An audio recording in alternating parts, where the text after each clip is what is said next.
इससे, है ना? ये सारे कंपोनेंट ले लेते हैं। फिर बाद में आपको फ़ोटो यहाँ से भी आ सकते हैं। ओके, कार्तिक को मैं बहुत धन्यवाद देना चाहता हूँ और मैं आगे बुलाना चाहूँगा हमारे उपनिदेशक साहब जो स्वागत का भाषण और इंट्रोडक्शन भाषण देंगे। Sir, over to you. My bottom of the heart. Then I welcome Broddas sir, director, NRCSS. Actually, NRCS Ajmer is involved with the Pisces Growth this project from the beginning itself. With their help only, we could successfully implement this project. They have developed this gap practices and all. So they are from the beginning itself. So I'm very thankful to you. And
जैसे कि आप सभी जानते हैं, भारत एक विश्व में प्रख्यात एक ऐसी व्यवस्था की है भगवान ने भारत के लिए, जहां जैसे हमारे विश्व में 109 से लेके 110 मरीन मसाले के जो उत्पादन होते हैं उसमें से 70 से ज़्यादा भगवान ने भारत में डाली है और ये इसका बहुत बड़ा इतिहास है। और इसको Shri Tarun Prajapati ji, president Rajasthan association of spices से श्री श्याम जाजू जी, जुगल दास जी, स्पाइस बोर्ड से ही डॉक्टर श्री शैल जी, हमारे बीच में जितने अतिथि एक्सपोर्टर्स और हमारे जितने बंधु और कुछ के साथ सभी का बहुत बहुत स्वागत और बहुत बहुत धन्यवाद, हार्दिक अभिनंदन। मैं साथियों जिस जगह से आया हूँ या जिस संस्थान से आया हूँ वो ICR, आप सब अगर जानते हो, DSC जो डिपार्टमेंट ऑफ फार्मर्स वेलफेयर की एक ऑर्गेनाइजेशन है, ICR एक विंग, बड़ा विंग है और उसके लगभग 113 इंस्टीट्यूट्स हैं जो डिफरेंट कमोडिटीज़ पे काम करते हैं। उन्हीं में से एक कमोडिटी है सीड स्पाइसेस, क्योंकि आप भी काम करते हैं। शायद अजमेर का वो संस्थान आप में से काफ़ी लोगों ने ना देखा हो या कुछ ने देखा भी हो, तो ये national research centre on seed spices, national this जो बीजिया मसाला केंद्र के नाम से वैक्सीनेशन के थ्रू कोई भी ऐसा जीनोटाइप नहीं है जिसमें इस बीमारी के लिए प्रतिरोधिता है। ऑप्शंस बहुत कम थे, ऐसी ऑप्शंस हमारे पास नहीं थी कि हम इसके लिए रेजिस्टेंस सोर्सेज कैसे बनाएं। हमारे पास हम फॉर्चुनेट हैं कि ICR ने इसे वैलिड समझा और एक बड़ा प्रोजेक्ट हमें दिया कि आप जीनोम एडिटिंग इसकी करें। आपकी बड़ी नंबर 1 वैरायटी गुजरात की GC4 वैरायटी है, आप इसको एडिट करें और इसमें कहीं ना कहीं प्रतिरोधिता लाएं, ताकि इसमें भी कहीं ना कहीं झुलसा रोग के अगेंस्ट प्रतिरोधिता आ पाए। तो जीनोम एडिटिंग का काम हमने शुरू कर दिया है। आप पाएंगे टाइम लगता है टेक्नोलॉजीज़ को आने के बाद, परंतु आप पाएंगे कि अगले 4 या 5 वर्षों में, और हो सकता है कि उससे कम भी, परंतु 5 या 6 वर्षों में हमारे पास एक ऐसी प्रजाति होगी जो केवल यील्ड उतनी देगी, बिल्ड की रेजिस्टेंस ऑलरेडी GC4 पे है, मॉडरेट लेवल भले जल्दी इस संस्थान के थ्रू आपको मिलेगी, ऐसा मेरा पूरा मानना है। साथियों, मैं देखता हूँ कि केवल इतना ही नहीं, ये नई प्रजातियां बनाना अपनी जगह है, लेकिन जिस तरह से अभी श्री शैल जी ने भी कहा कि हमारी एक्सपोर्ट से रिजेक्शंस हुई, वो एक बड़ा चैलेंज एक्सपोर्टर्स के लिए एक बड़ा ब्लैक डॉट है, बड़ा धब्बा है, और उस पर हमें क्यूमुलेटिवली शायद काम करना चाहिए, साइंस के थ्रू भी, R&D के थ्रू भी। और इस बारे में अभी रिसेंटली 18 तारीख को किसान सम्मान निधि की पे चर्चा हो रही थी। बाई चांस आप ही के एरिया के श्री भागीरथ चौधरी जी हमारे सांसद बने हैं और उन्हें ICR का भी जिम्मा दिया गया है कि वो उसको आगे बढ़ाएं। उन्होंने लगभग 15-20 मिनट मुझसे ये चर्चा की कि इस इशू को हम कैसे एड्रेस कर सकते हैं। और उसमें ना केवल मैं परंतु प्रोसेसिंग में एक बहुत ही बड़े स्तर पे प्रधानमंत्री का एक इंटरवेंशन हुई और उन्होंने वहाँ केसर की ग्रेडिंग को लेके, उसको एक्वायर करने से लेके और उसको मार्केट करने से लेके एक ऐसा मंच लोगों को प्रदान किया so that best of the best quality किसानों को भी मिले और वो एक्सपोर्टर्स को भी मिले और विन विन सिचुएशंस गवर्नमेंट को भी। लगभग 1000 करोड़ की वो एस्टेब्लिशमेंट है। कहीं आप लोग जाएंगे, पेम्पोर ये जगह है, तो मैंने उसी तरह का कुछ मॉडल उन्हें सजेस्ट किया। हमने कहा कि आपको अगर एक रेफरल लैब इस राजस्थान में नहीं बनेगी जहाँ से 60% से अधिक जीरा कहीं ना कहीं एक्सपोर्ट होता है, तो बात नहीं बनने वाली। जब भी कोई भी किसान वहाँ पे आए, वो अपना सैंपल वहाँ पे दे और देख पाए कि कितना उसमें एफ्लोटॉक्सिन्स हैं, क्या उसमें किसी तरह के इथिलीन ऑक्साइड्स के कहीं कण बाकी तो नहीं हैं, अगर हैं तो उसको वो सेग्रीगेट करके अलग कर सके और नेचुरल या पेस्टिसाइड फ्री की तरह का जितना हमारा प्रोडक्शन है उसको वो अलग से एक साथ रख सके और उसे वो अलग से एक्सपोर्ट कर सके और वो अलग से ग्रेड बना सके। इस बात को उन्होंने काफ़ी अच्छे से अप्रिशिएट किया और मेरा ये संभावना है और मेरा ये विश्वास है कि उन्होंने मुझसे कहा है कि आप एक बड़ा प्रोजेक्ट इस पे बनाएं। वो हम देख लेंगे कि वो अजमेर में स्थापित होगा या जयपुर में स्थापित होगा, परंतु जहाँ भी होगा हम बहुत जल्दी ही इस तरह का एक यूनिट लगाने की कोशिश करेंगे जो कम से कम स्टेट के एक्सपोर्टर्स को एक बड़ा फ़ायदा दे सके और एक रेफरल का तरह का काम कर पाए कि किस तरह से वो अपने एक्सपोर्ट्स को बिना किसी इफ्स एंड बट्स के, हालांकि बहुत सारी लैब और भी इसमें काम कर रही हैं, मंडियों में भी इस तरह की रेफरल लैब्स होंगी, परंतु एक बड़े स्तर की मैं बात कर रहा हूँ जहाँ पे हमने इसे एस्टेब्लिश करने की कोशिश की। इसके सिवाय होता है कि सो नैनो वाटर टेक्नोलॉजी, यानी जब तक प्लांट को ऑक्सीजन नहीं मिलेगा सही तरीके से पानी में से तो वो अच्छी नहीं आएगा। So that is why there is some technology that is nano water technology, ताकि इसमें आई थिंक मुझे लगता है Japan and some Korea they have some developed some this kind of technology. So उस टेक्नोलॉजी के हिसाब से पानी कम भी लगती है और बहुत ही आई थिंक इफ एक जाट को 10 लीटर लगने होते 1 लीटर में काम होता है, तो एंड उसकी जो प्रोडक्टिविटी बढ़ती है। तो ऐसी बहुत सारी टेक्नोलॉजी है, वो टेक्नोलॉजी की हमें बहुत ज़रूरत पड़ेगी आने वाले दिनों में। और मुझे लगता है 5 सालों में आगे अपने पास में क्या आने वाला है पता नहीं, क्या बीतने वाला है, क्योंकि इस बार तो गर्मी ने तो पूरा झक्का ने क्या 10 भी मार दी, इतनी हमारी इस बार गर्मी की हमें महसूस हुई है। So this climate change, biodiversity को हम लोग बहुत ही निगलेक्ट कर रहे हैं और इसमें बायोडाइवर्सिटी का बहुत इंपॉर्टेंट रोल है। इस पूरी आबोहवा को हम पहचान भी नहीं सकेंगे आगे 2-3 साल, फिर हम रिटर्न नहीं आ सकते। सो ऐसी बहुत सारी चीज़ों पे सर आपने जो वैरायटीज़ की बात की, क्यूमिन की वैरायटी है या सौंफ की वैरायटी है या फिर हमारे जो माइनर स्पाइसेस है, क्योंकि माइनर स्पाइसेस में हम बहुत कम ध्यान देते हैं, जैसे सेलेरी है, कैरावे है ना, ऐसे बहुत सारे छोटे छोटे मसाले, वो भी मसाले हमारे इसमें आते देने दीजिए, लेकिन उसका डिमांड कम की वजह से हम उसको कम ध्यान देते हैं। और उसमें जो वैल्यू एडिशन का जो मेन मुद्दा है, तो ताकि उसमें से जो अभी आई थिंक जो कचरे से आप उसको ऑयल निकाल सकते हैं, ऐसी बहुत सारी चीज़ें हैं जो डिस्टिलेशन करके, क्योंकि क्यूमिन का हर एक चीज़ उसमें ऑयल रहती है, तो उसको डिस्टिलेशन के इंस्टेड ऑफ उसको फेंक देने से अच्छा है कि कुछ उसमें से बायो प्रोडक्ट निकालें।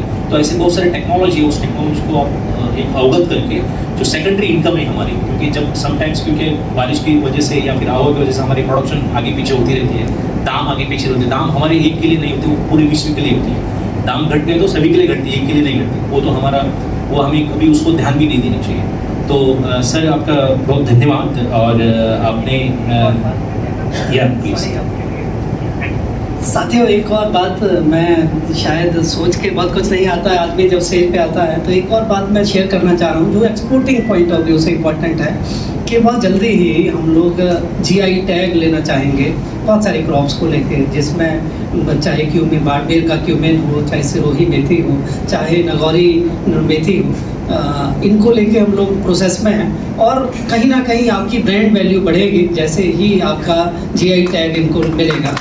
तो साथियों मेरा मानना है वहाँ भी अगर एक्सपोर्टर से और किसी तरह की हमें ज़रूरत पड़ेगी डाटा जनरेशन में या किसी चीज़ों में, तो उस बारे में भी कहीं ना कहीं हमने चौधरी साहब से बात की है। बहुत जल्दी भी उस कार्य को लेके भी हम आगे हैं। आपके यहीं के भागीरथ चौधरी जी, स्पाइस बोर्ड ऑफ इंडिया या जितने स्टेक होल्डर्स हैं, तो उसको भी हमें चाहेंगे कि अगर कहीं किसी से हेल्प की ज़रूरत पड़े तो हम ज़रूर आपसे लेंगे। Thank you. कृषि में सबको नमस्कार।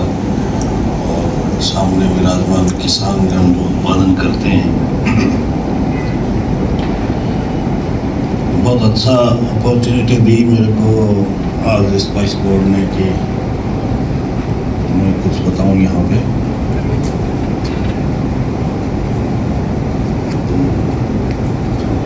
काफ़ी दिन पहले की बात है, मैं कुछ ministry of commerce and industry में था। स्पाइस पार्क बने थे पूरे हिंदुस्तान में। स्पाइसेज को एक्सक्लूसिवली हमको डेवलप करना है, तो कमलनाथ जी मिनिस्टर थे, तो ये यहाँ भी स्पाइस पार्क बने। और बीच में इन पार्क्स को ये रहा कि दोनों पार्क्स को आपके स्पाइस बोर्ड ने राजस्थान सरकार को देने की बात कर ली थी। तो काफ़ी उस पर भी डिस्कशन हुआ। तब भी हमने ये कहा कि आप थोड़ा इनको डेवलप करो, अभी बहुत हमारे यहाँ पोटेंशियल है। तो एक तो मैं सबसे पहले निवेदन ये करूँगा कि जो स्पाइस पार्क्स में जो इंफ्रास्ट्रक्चर है उसको मैक्सिमम यूज़ करें, जिससे जो है उनका उद्देश्य पूरा हो कि हमने किस उद्देश्य से यहाँ स्पाइस पार्क बनाए थे।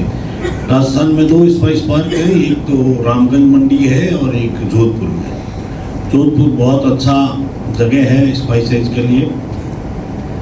दूसरा मैं ये कहूँगा कि जो राजस्थान की ज्योग्राफी है वो अपने आप में एक यूनिक है, जिसमें बहुत सारी चीज़ें यहाँ की ज्योग्राफी की वजह से ही पैदा होती है। यहाँ पर उसी तरह की रिसर्च एंड डेवलपमेंट इंस्टीट्यूट्स बनाए गए हैं, जिनमें से एक के डायरेक्टर साहब यहाँ विराजमान हैं, बीजी मसाले। दूसरे यहाँ जोधपुर में ही हैं आफरी और काजरी, जो एक्सक्लूसिवली जो डेजर्ट की वेजिटेशन है उसी पर रिसर्च करते हैं।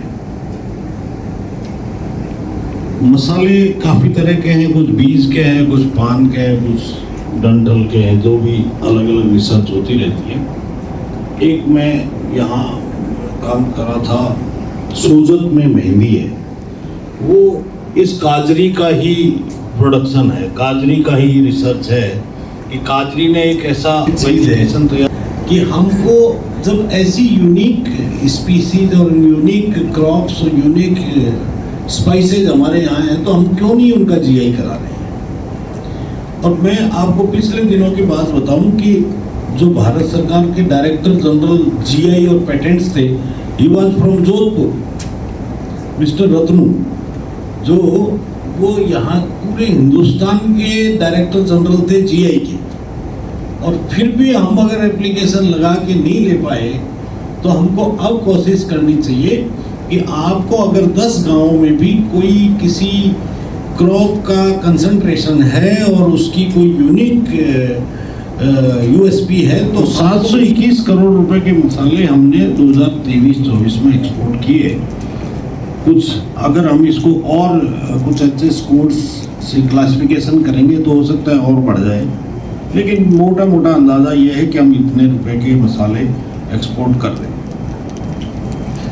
दूसरी तरफ एक तथ्य यह है कि हम पूरी दुनिया को ये मसाले खिला सकते हैं और हम ही खिलाते हैं।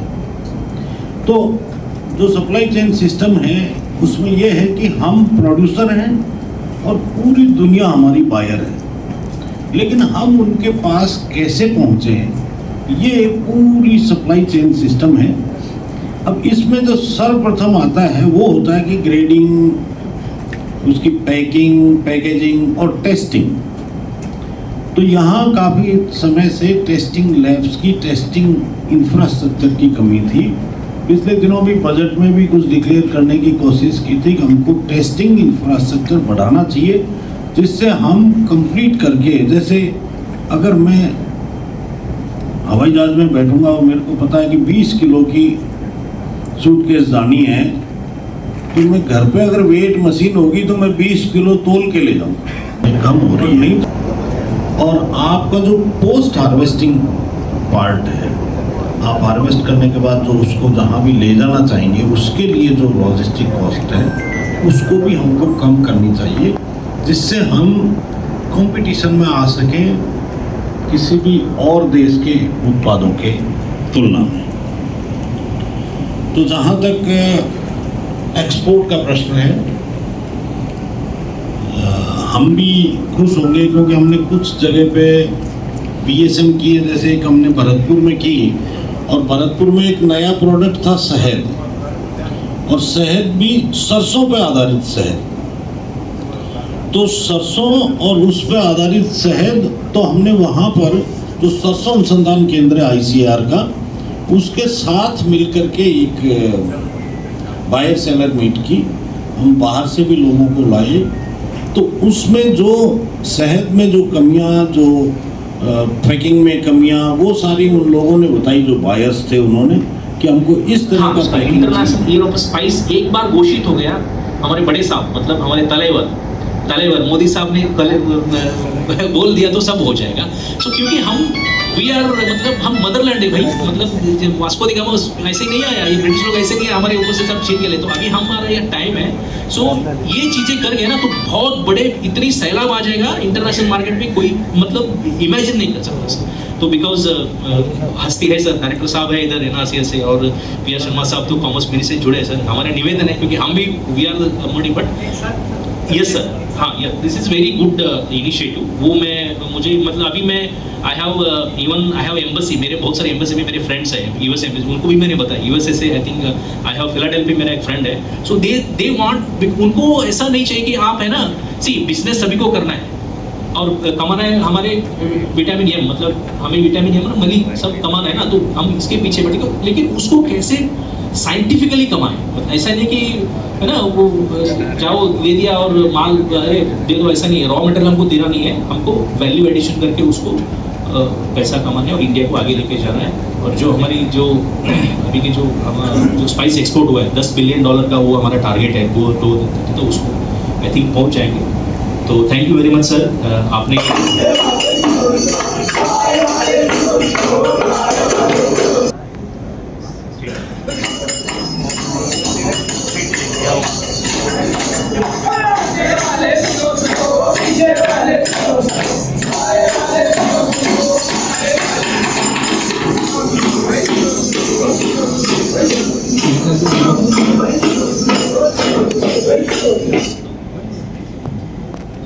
आशा खेती करने से ना, साफ सफाई खेती 3-4 साल बाद हम उनको continuously awareness and practical implementation, जो यहाँ आज एशियन स्पाइस की जो तरफ से, और उनमें जो हमारा ही बंदा है हमारे स्पाइस बोर्ड में ट्रेनिंग लेके, mister Chandrapal, I think he is connected with many farmers. क्योंकि क्या है, सीइंग इज बिलीविंग। आप यूट्यूब से, फेसबुक, लिंक्डइन, फलाना सोशल मीडिया से काम नहीं होता फल है। और मैं सच में बात आप तक पहुंचा सकूं।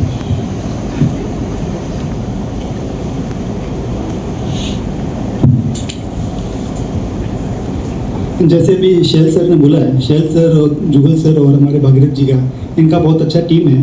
तो इन्होंने बोला कि मारवाड़ में लोगों का दिल जीतना बड़ी बात है। महाराष्ट्र से आके इन्होंने मारवाड़ का दिल जीता है कि नहीं जीता है बताओ। तो महाराष्ट्र से आके शैल सर, भागीरथ जी साथ में, और हमारे ये डीडी साहब, मतलब आप समझिए इन लोगों में काम करने का इतना पैशन है, इतना जुनून है।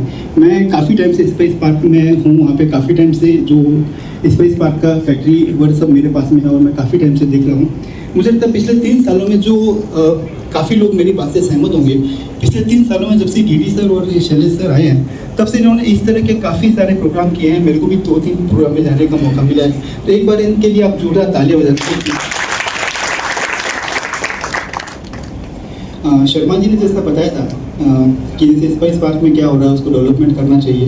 तो मैं सर को बताना चाहूँगा कि पार्क के अंदर काफ़ी फार्मर है, जैसे FPO में काफ़ी हमारा कॉन्टेक्ट होता है, तो काफ़ी फार्मर जो कॉमन प्रोसेसिंग यूनिट्स है उनका फ़ायदा उठा रहे हैं, और काफ़ी मतलब वहाँ पर माल को क्लीन वगैरह करने आ ही रहे हैं।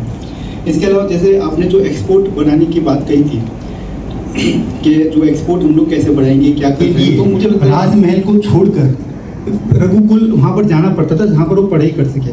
कृष्ण भगवान को भी अपने राजपाट छोड़ कर वहाँ जाना पड़ता था जहाँ पढ़ाई कर सके। लेकिन अब आप बताओ, वो सतयुग अच्छा है कि ये कलयुग अच्छा है? सतयुग में उनको छोड़ कर वहाँ पढ़ाई करने जाना पड़ता था, और आज के टाइम पर ये सब लोग हमको पढ़ाने के लिए यहाँ पर आए हुए हैं। तो हमें लगता है कि हमें इन सब का फ़ायदा उठाना चाहिए, और मुझे लगता ही नहीं साहब ये कलयुग है। आज की तारीख में यूट्यूब के ऊपर, जैसा अभी सर बता रहे थे, हर जगह पर शिक्षा, किसी चीज़ को सीखना, और ये इन जैसे लोग जो इतना अवेयर है, मतलब जो भी अपने मंच पर यहाँ बैठे हैं इतने अवेयर है, आप इन लोगों से कुछ भी पूछे, कभी भी पूछे, मुझे लगता है पूछने वालों की कमी है साहब, इनके बताने वालों की आज की तारीख में कोई कमी है ही नहीं। तो एक बार इनके लिए एक बार जोरदार तालियां होकर इनका स्वागत करते हैं। हमारे मेहरिया साहब जैसे, मतलब इनका नॉलेज आप देखिए, मतलब किसानों के साथ में इतना क्लोजली जुड़े हुए हैं, और हर किसान को मतलब कहाँ प्रॉब्लम आ रही है, कैसे आ रही है, आप रात को 12 बजे भी इनको फ़ोन करेंगे ना साहब, तो इनका रिप्लाई एकदम पॉजिटिव ही आएगा। तो मतलब मेरे कहने का मतलब वो है कि साहब, अपन जो कलयुग में बैठे हैं, लेकिन शिक्षा अपने द्वार पर है, अपन उसको लेने के लिए तैयार नहीं है। और पहले शिक्षा के लिए लोगों को द्वार पे जाना पड़ता था, और वो देने के लिए तैयार नहीं होते थे। एकलव्य का एग्जाम्पल आपके सामने एकदम है। इसके बाद में आप देखिए, जो हमारे तरुण सर है यहाँ पर कल्टीवेटर के, मतलब किसी भी चीज़ में, जैसा कि आप लोगों का विजन है, जो भी हम लोग यहाँ डिस्कस काम कैसे कर सकते हैं, तो मतलब मुझे लगता है वो तरुण सर से बेटर है, और कोई हमें बता नहीं सकता। एक बार तरुण सर के लिए जोरदार तालियां होनी ही चाहिए।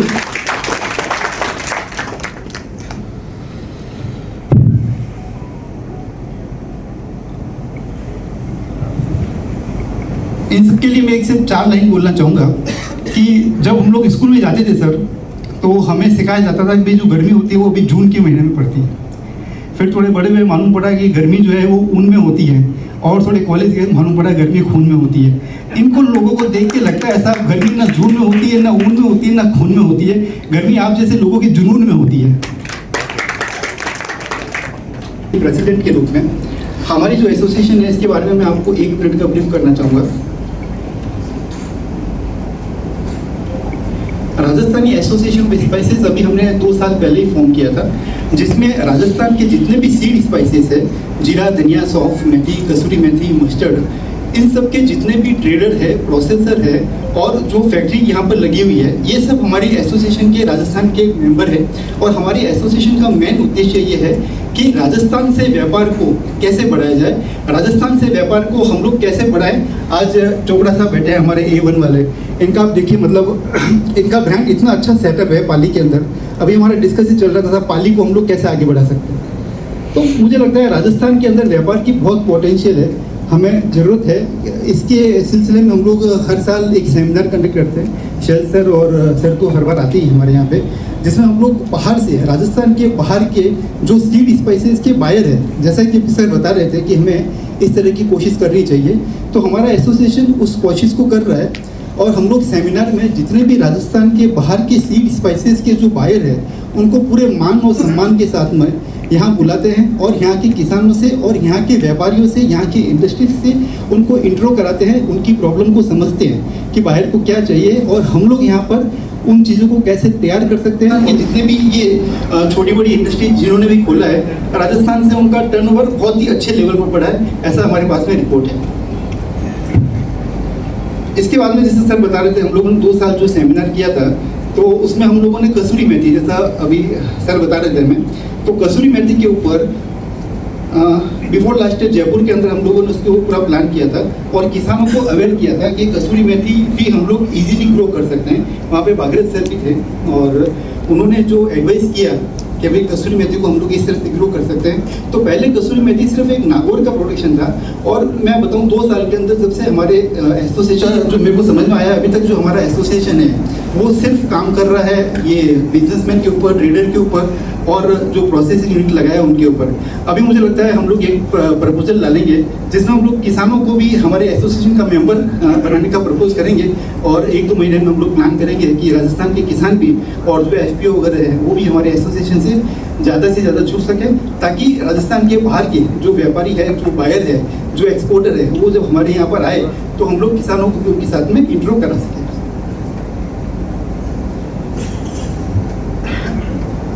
ये तो हो गया हमारा एसोसिएशन। तो तो मतलब बेसिकली चीज़ क्या है, अगर आपको आने वाली जनरेशन को अगर आपको अपने बिजनेस में लेकर आना है तो आपको अपने बिजनेस का फॉर्म ऐसा सेट करना पड़ेगा कि जो आने वाली जनरेशन है उसको आपके बिजनेस में आने में कोई तकलीफ नहीं हो। आज चोपड़ा साहब के साथ में उनकी बेटी भी आई है। आप देखिए, ये चोपड़ा साहब जैसे आदमी होने चाहिए जो अपने बिजनेस को इस तरह से प्रमोट करे कि आने वाला बच्चा उस बिजनेस को हैप्पीली ज्वाइन करे। एक बार इनके लिए एक बार जोरदार तालियां होगी। और चोपड़ा साहब जैसे बिजनेसमैन की हमारे राजस्थान में सख्त जरूरत है। जैसे चोपड़ा साहब है, आज समझिए जो एग्रीकल्चर जो अपना सेक्टर है वो भी पूरा का पूरा एक इंडस्ट्रियल सेक्टर है। आज जो किसान है शेल से बता रहे थे कि हम लोग सिर्फ रेट के ऊपर फोकस कर रहे हैं कि क्या भाव में हमको माल बेचना है। एफपीओ जो है रेट के ऊपर फोकस कर रहा है कि भाई क्या भाव में हम लोग माल का क्या भाव में माल सेल कर सकते हैं। होना क्या चाहिए, माल को सेल करना बहुत छोटा सा काम है, मतलब वो कुछ है ही नहीं। आज आप प्राइस जिस भाव में माल ले रहे हो, कल भाव 10 बढ़ रहा है, परसों 10 बढ़ रहा है, फोकस उस पर नहीं होगा। फोकस ये होना चाहिए हमें लॉन्ग टर्म काम कैसे करना है। तो लॉन्ग टर्म को काम करने के लिए जो किसान हैं, किसान भाई है, उनके जो बच्चे हैं वो बच्चे खेती के अंदर आना चाहते हैं या नहीं आना चाहते हैं, इस पर अपने को ध्यान देना चाहिए। यहाँ पर इतने किसान भाई बैठे हैं, कितने किसानों के बच्चे हैं जो वापस अगले साल खेती में आना चाहते हैं। एक जगह को मुझे हाथ पकड़ के बताएं कि सर हमारी नेक्स्ट जनरेशन हम लोग खेती में लाना चाहते हैं। आप तो कुछ जनरेशन में सर, आपके बच्चे छोटे हैं। किसी ने बोला था कि किनोवा का हमने बहुत प्रोडक्शन कर लिया, हमारा माल ही सेल नहीं हो रहा, तो आप ही ने बोला था। हाँ, तो उसका रीजन क्या है आप समझो। अपने बच्चों को, अपनी जनरेशन को, आज एफपीओ का भी एक मॉरल रिस्पॉन्सिबिलिटी है कि जितने एफपीओ के अंदर लोग जुड़े हुए हैं उनमें कोई एक पढ़ा लिखा लोग डालें, पढ़े लिखे बच्चे उसमें डालें जो उनको पूरा गाइड कर सके। एफपीओ मतलब आप लोगों ने कम से कम 100-200 किसानों को एक साथ में लेके रखा है। आज ये एसटीटीएफ कर रहा है, सबको साथ में एजुकेट कर रहा है, लेकिन जो कॉलेज से निकला हुआ बच्चा है और खेती कर रहा है, तो मैं आपको दावे के साथ कह सकता हूँ, काफ़ी न्यूज़पेपर में आर्टिकल भी पढ़ते हैं, अभी अनार का खेती अपने यहाँ पर मेरे साहब को पूरा अवेयरनेस है। मतलब स्मार्ट वर्क किसे बोलते हैं, अनार का खेती आदमी कर रहा है, छोटी ज़मीन के ऊपर भी 12 साल 13 साल तक कंटिन्यू इनकम कर रहा है अभी। कितने लोगों को पता है अनार की खेती में किसी ने नुकसान किया हो तो बताऊँगे। मेरे साहब किया है किसी ने नुकसान? मुझे नहीं लगता किसी ने नुकसान किया। 4 साल पहले साहब अनार के वो यहाँ पे अपना महाराष्ट्र से मैं नाम भूल रहा हूँ उनका, कोई आए थे साइंटिस्ट, और मैं खुद उनके साथ में काफ़ी फार्मर के पास में गया था कि साहब आप अनार का काम शुरू करो। लेकिन किसी भी फार्मर में हिम्मत ही नहीं है कि साहब वो अपनी ज़मीन का छोटा सा टुकड़ा भी उस अनार की खेत के लिए डाल देवे कि साहब 13 साल में क्या करूँगा, कल को 3 साल में नहीं आया तो मेरा जो जीरा हो रहा है वो जीरा भी खत्म हो जाएगा। रिस्क लेने को तैयार ही नहीं है। तो आप रिस्क लो, लेकिन वैज्ञानिक तरीके से लो। जो वैज्ञानिक आके खुद बता रहा है कि साहब आपकी धरती के ऊपर अनार हो सकता है, आपकी ज़मीन उसके लिए सूटेबल है, वो आपका टेस्टिंग करा रहा है, सब कुछ कर रहा है, लेकिन फिर भी हम लोग रिस्क लेने को तैयार नहीं है। जब तक किसान थोड़ा सा वैज्ञानिक की बात को नहीं मानेगा, इनकी बात को नहीं समझेगा। आज वैज्ञानिक की बात को समझने के लिए भी पढ़ाई होनी जरूरी है। आप गाड़ी तो खड़ी कर दोगे, वैज्ञानिक गाड़ी बना के रख देगा, सिखाने के लिए भी तो सब ड्राइविंग का क्लास देना पड़ेगा ना। या गाड़ी रखने से गाड़ी चला लेगा? नहीं चला पाएगा। आज इनकी बात को समझने के लिए भी आपके बच्चों को इस एग्री फील्ड के अंदर पढ़ाई करानी बहुत जरूरी है। ये वैज्ञानिक साहब बोलते हैं साहब 5 ml पानी के अंदर आपको दवाई डालनी है, और हम सब लोग क्या बोलते हैं साहब 5 ml डाला, इसमें पानी का कलर ही चेंज नहीं हुआ, तो हमें तो पानी का कलर चेंज करना है पूरा, तो 5 ml से 50 ml डालेंगे और फिर बोलेंगे साहब पेस्टिसाइड तो हो ही नहीं रहा। आपको इनकी बात पे विश्वास करना पड़ेगा। ये बहुत लोग मेहनत करते हैं, दिन रात लगे हुए रहते हैं। 5 ml बोल रहे हैं, मतलब 5 ml ही जाना चाहिए। आज हम लोग अपने शरीर में दवाई डालते हैं, 1 कैप्सूल होता है, वो 10 कैप्सूल एक साथ तो नहीं खा जाते हैं, डॉक्टर पे विश्वास करते हैं। तो जब आप एग्रीकल्चर वैज्ञानिकों पे विश्वास करना शुरू कर देंगे, उस दिन मुझे लगता है देश की खेती एक नए आयाम पे पहुंच जाएगी। खेती मोस्ट प्रॉफिटेबल है सर अभी राइट नाउ। मैं तो सर 25 लाख का मीटिंग हुआ था जीरा मंडी में 3 साल पहले। आई थिंक एडमिनिस्ट्रेटर साहब आए थे जयपुर से, तब हमने मीटिंग में रखा था कि एसोसिएशन यहाँ भी होनी चाहिए, जैसे ही पंजाब में हो। तो एसोसिएशन की दम होती है जब, तो इसके लिए मैं सच में जो एसोसिएशन आपने बनाई है, आपके दम पे सही में आपको सलाम हो। तो आगे आपको इसको बहुत आगे लेके जाना है, बहुत सारे मेंबर को जोड़ना है, और लाइक माइंडेड पीपल होनी चाहिए। ऐसा नहीं कि मैं इधर खींच रहा हूँ, वो उधर खींच रहा है, ये इधर खींच रहा है, खींची बात नहीं होना चाहिए। साथ मिलकर काम करेंगे तो सच में आपको बहुत अच्छा प्रोडक्ट मिलेगा। जैसे चोपड़ा साहब की बात कर रहे थे, मतलब उनसे फ़ोन से बहुत बात होती है, लेकिन अभी मैं खुद देख रहा हूँ, so I am very happy that आ गया उत्तर साहब। तो श्याम जी बहुत धन्यवाद, और ऐसे ही हम काम करते रहेंगे। और स्पाइस पार्क को हमको एक मॉडल बनाना है, हम जुड़े हैं स्पाइस पार्क को एक, I think Jodhpur spice park एक ही ऐसा स्पाइस पार्क है पूरे इंडिया में, एक मॉडल है। इतने सारे प्रोडक्ट्स अब मुझे प्रोसेस यूनिट चल रही है, तो ये ट्रांसफॉर्म करने के लिए मतलब बहुत सारे मतलब पहलूज है। उस पहलू को आई थिंक उसमें एक पहलू है श्याम जी का बहुत ही पॉजिटिव रिस्पॉन्स रहा है उसमें, और उनका बहुत सारे लोगों के साथ जुड़ा, मतलब बहुत लिंकेज है उनके, हमसे भी ज़्यादा लिंकेज हो सकते हैं बिकॉज बिजनेस करने वाले वो है, हम वी आर ओनली द क्या है सपोर्ट देने वाले हैं, हैंड होल्डिंग देने वाले। गवर्नमेंट के हैंड होल्डिंग देते हैं, बिजनेस करना हमें पता नहीं रहता, we are only hand holders. 1 साल 2 साल हैंड होल्डिंग देन आपका है भाई साहब, ये ले लो आप बिजनेस करो आपका। So thank you. को भी जोड़ रहे हैं हम आगे से, तो बहुत ही अच्छा प्रयास है, और आगे से इनको कहते हैं कि इस तरह के ये प्रोग्राम करते रहे, या इस तरह के जीरे या मसाले में सेमिनार वगैरह का आयोजन करें, जिससे किसान भी जागरूक हो, एक्सपोर्ट भी हो। तो श्याम जी से मैं ये चाहूँगा कि आप इस तरह से इसको आगे बढ़ाएं निश्चित रूप से सीजन से, ताकि किसान भी हमारे जागरूक हो, ढंग से प्रोडक्शन करें और एक्सपोर्ट भी बढ़े। आज मैं वैसे एग्रीकल्चर यूनिवर्सिटी जोधपुर से आता हूँ, वहाँ पर कृषि अनुसंधान केंद्र है, उसमें मैं क्षेत्रीय निदेशक अनुसंधान हूँ। और हमारा कृषि अनुसंधान केंद्र है जो इस जोन में हमारे जो मारवाड़ में जो भी फसलें होती है उस पर अनुसंधान करते हैं, और उस पर नीड बेस्ड अनुसंधान। यदि फार्मर की पर्टिकुलर कोई नई या किसी कीट की समस्या हो, किसी बीमारी की समस्या हो, या और कोई किसी भी तरह की समस्या हो, तो उसके बारे में हम नीड बेस्ड हम रिसर्च करते हैं, क्योंकि आपका फीडबैक कृषि विभाग के द्वारा हमारे पास आता है, और उस पर हम नया अनुसंधान करते हैं। हमारा मेन काम है। आप कभी भी पधार सकते हो, अनुसंधान में क्या हो रहा है देख सकते हो। मंडोर में हमारा एग्रीकल्चर यूनिवर्सिटी है, और आपके लिए हम उन्नत किस्मों के, जैसे हर फसल के, सिर्फ स्पाइसेस की बात नहीं करता हूँ, इस जोन में होने वाले काम का बीज उत्पादन भी करते हैं। हमारे डायरेक्टर साहब अभी कह रहे थे कि हम सीड प्रोसेसिंग यूनिट भी लगा रहे हैं, तो उसी तरह हमारे पास भी कृषि विश्वविद्यालय में हमारे पास सीड प्रोसेसिंग की यूनिट लगी हुई है, जिसकी थोड़ा टाइम डैमेज हो गया। हाँ, तो जीरो होता ही नहीं है साहब। सब नहीं होता, मैं एग्री कर रहा हूँ आपसे, पर मैं डायरेक्टर साहब से ये निवेदन करना चाहूँगा। शिमला में रहते हुए बहुत बड़ा काम किया आलू की वैरायटियों के लिए, तो इनसे मैं ये निवेदन करना चाहता हूँ कि जिले में इस तरह की आप बायो आपकी जो टेक्नोलॉजी लगा के इस तरह की वैरायटी डेवलप कर दो जिसमें ये बीमारी नहीं आए, न रहे बांस न बजे बंसुरी, ये लबड़ा ही नहीं रहे। तो इनसे ये निवेदन कर रहा हूँ, ऐसा काम करो ताकि किसान भी आपको याद रखे। और आपने बहुत अच्छा काम किया है इसमें आलू में, और आप उम्मीद करते हैं कि हम भी करके जाएंगे आपके लिए। और जीरे में साहब हमने कहा, आपने कहा था हम खरीदेंगे, हाँ, तो हमने 1.5 बीघा बोया, एक देख ले हम कर्म किसान है, तो 1.5 बीघा उसमें बोया था, वो बिल्कुल ही नहीं हुई। देखो बिल्कुल ही नहीं, कई बार मौसम ठीक होता, मैं ये नहीं कह रहा हूँ। बीमारी सुनो, कई बार जुकाम कहने ज्यादा लगे, पूरी सर्दियाँ निकल जाए जुकाम लगे, कई बार मौसम में हो रहा है, सर्दियाँ पूरी निकल जाए जुकाम नहीं लगे। मैं आप पूरे 100% नहीं कहूँ जीरो, कई बार जीरो भले पूरी सीजन निकल जाए, हो भी जाए, जरूरी को नहीं बिना इसमें, कई बार हो भी सके मौसम ठीक रहे, ऐसी कोई बात नहीं है। परमानेंट ये लाइट ही नहीं खींच रहा हूँ कि बिना जहर से होगा भी नहीं, ये भी नहीं कह रहा हूँ मैं, परंतु ज्यादा बहुत ही ससेप्टेबल है, बहुत ही नाजुक क्रॉप है, इसमें बीमारियों का अटैक बहुत ही ज्यादा होता है। पर अब इस तरह पे काम साहब बहुत बड़ा प्रोजेक्ट लेके आए हैं, और ये काम कर रहे हैं इस तरफ इस दिशा में, और हम कह रहे हैं हमारे कोई साथ जोड़ो यूनिवर्सिटी को, इस तरह का हम काम करें। और किसानों के लिए यदि इस तरह का काम कर देंगे तो बहुत ही बड़ा ये वरदान होगा इस देश के लिए, क्योंकि किसान जो जीरा है इतना एक्सपोर्ट होता है 4200 करोड़ का हर साल, तो ये बहुत बड़ा काम हो जाएगा देश और हमारे मारवाड़ के किसानों के लिए।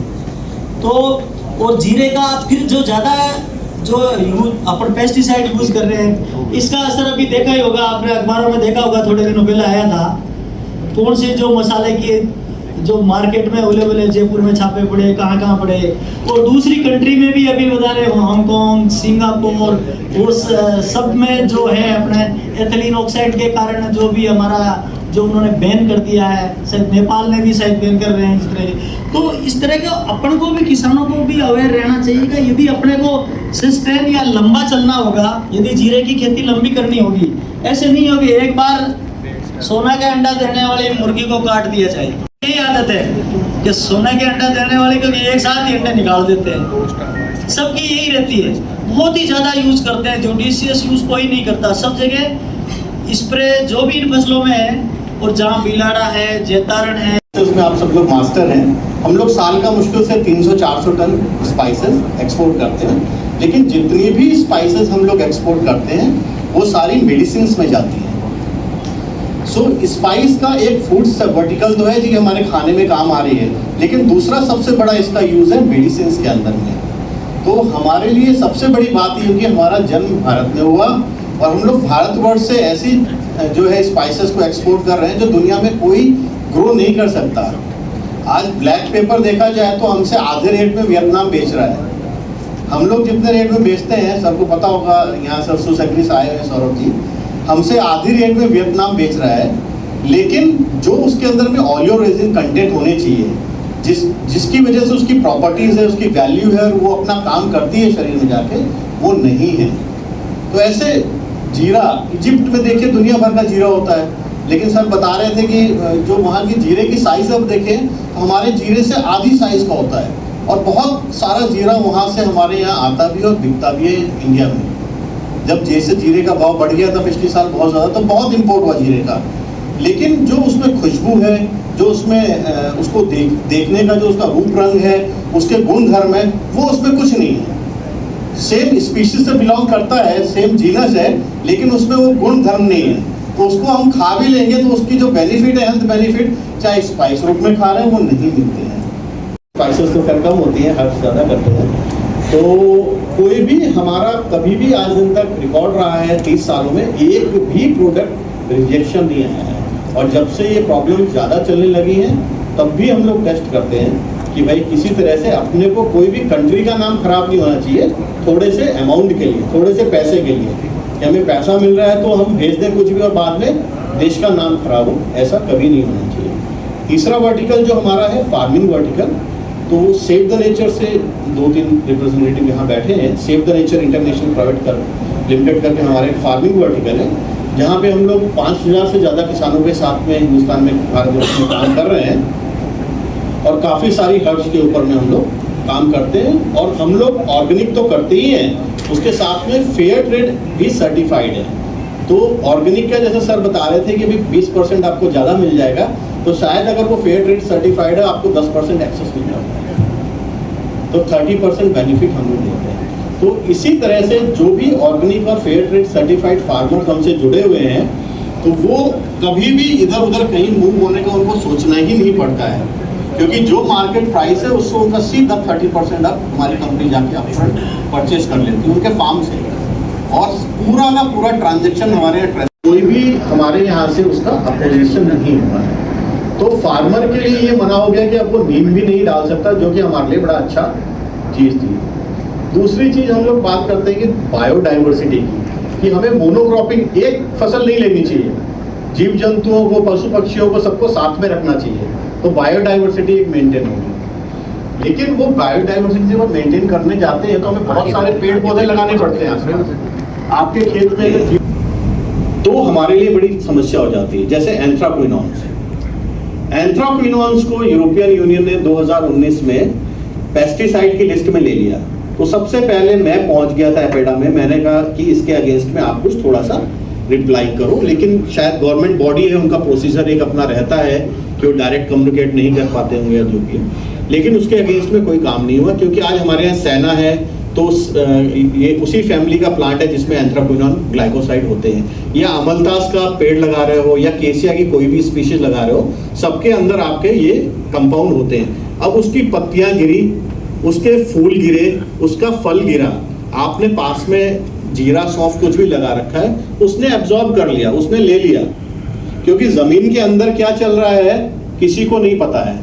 इसका बेस्ट एग्जांपल हमारे यहाँ प्लांट एसोसिएशन का, कि अगर जो नीम के ऊपर जो करेला चढ़ जाता है या गिलोय चढ़ जाती है तो उसकी बिटरनेस बढ़ जाती है, वो ज्यादा कड़वा हो जाता है। तो प्लांट एसोसिएशन से क्या उसके अंदर जा रहा है क्या नहीं जा रहा है इसका नहीं। तो हमने, हमारी जो कल्टीवेटर फाइटो लैब है उसने पूरा डॉक्यूमेंटेशन इसका प्रूव किया, और एंशिएंट टाइम से 3000-5000 साल पहले प्लांट एसोसिएशन को वेदों में कहाँ लिखा गया है, आयुर्वेद में कहाँ इसके एग्जाम्पल दिए गए हैं, और मॉडर्न ये किस तरह से ये वर्क करता है, उसका हम लोगों ने करीब 600-650 पेज का डॉक्यूमेंट बना के, क्योंकि हम डायरेक्ट यूरोपियन कमीशन में नहीं जा सकते थे, तो डॉक्टर मार्टिन ने, हमारे एक बड़े अच्छे मित्र हैं, यूरोप की एक कंपनी है, जर्मनी की, उसके हेड है, उनको हमने किया कि आप ये प्रेजेंट करना वहाँ पे, और आप बिलीव नहीं करोगे, उन्होंने उस प्रेजेंटेशन को देख के बहुत अच्छे से उसको अप्रिशिएट किया कि इंडिया से क्या इतना साइंटिफिक डॉक्यूमेंट अभी का नहीं, आज से 2000 साल पहले इसका मेंशन है, उसके साथ में निकाल के दे दिया, और विद साइंटिफिक आज की जो अप्रोच है, मॉडर्न अप्रोच जिसको हम बोलते हैं टेस्टिंग अप्रोच, उसके साथ में प्रूव करके दे दिया। उन्होंने 2020 एंड में या 21 बिगनिंग में उसकी लिमिट 0.02 ppm कर दी, और ये प्रॉमिस किया था कि 0.5 ppm इसको कर देंगे। तो हमें सिर्फ अपनी बात को इन वेस्टर्न वर्ल्ड में कम्युनिकेट करना है। कम्युनिकेट किस तरह से करना है, जैसा ये चाहते हैं। तो अगर हम उस तरह से साइंटिफिक कम्युनिटी जो है हमारी कम्युनिकेट करें, तो हमें नहीं लगता कि ये अगर 526 पेस्टिसाइड या कितने अभी टेस्ट हो रहे हैं, सौरभ जी कितने टेस्ट होते हैं अभी यूरोप के लिए? 560 पेस्टिसाइड्स हैं। तो आज 700 पेस्टिसाइड तो कल्टीवेटर 750 कल्टीवेटर फाइटोलैब टेस्ट कर रहा है, और हम 1000 तक भी अगर चले जाते हैं तो हमें कोई डर नहीं है, क्योंकि हम वहां पे लिमिट्स को उस तरह से मॉडिफाई करवा चुके होते हैं। तो हमें, क्योंकि उनका कल्टीवेशन पैटर्न बिल्कुल अलग है हमारे कल्टीवेशन पैटर्न से, उनकी बायोडाइवर्सिटी बिल्कुल अलग है हमारे बायोडाइवर्सिटी से। तो हमें हमारे पहाड़ी क्षेत्र में देखो, एक मतलब पट्टे में खेती होती है पूरी, शायद 3 मीटर 5 मीटर का पट्टा होता है पहाड़ी क्षेत्रों में, और उनकी बायोडाइवर्सिटी एकदम है, उनका जो लैंडस्केप एकदम अलग है। तो उस तरह से वो नियम बनाते हैं, लेकिन अगर उनको पता चले कि ऐसा भी होता है तो वो नियम को, कायदे कानूनों को बदल देते हैं। आज भी हमारे अगर एक पेस्टिसाइड भी निकल जाता है, मैं कहता हूँ जैसे कि ये जो है आपने बड़ा, आपको डिस्क्वालीफाई कर देते हैं, लेकिन उसके पीछे का जो इवेल्युएशन है वो हम लोग प्रॉपर नहीं करते हैं। और वो अगर वो करना बहुत जरूरी है, वो इंडस्ट्री के लिए भी जरूरी है, फार्मर के लिए भी जरूरी है। ये नहीं होगा तो सारे फार्मर, इंडस्ट्री डिमोटिवेट हो जाएगी, और यही अभी ऑर्गेनिक इंडस्ट्री के साथ में चल रहा है, आप सबको पता होगा। इसी के अगेंस्ट में यूरोप एक नया रेगुलेशन ऑर्गेनिक का लेके आया, ऑर्गेनिक के साथ साथ उसको बोलते हैं BNN रेगुलेशन।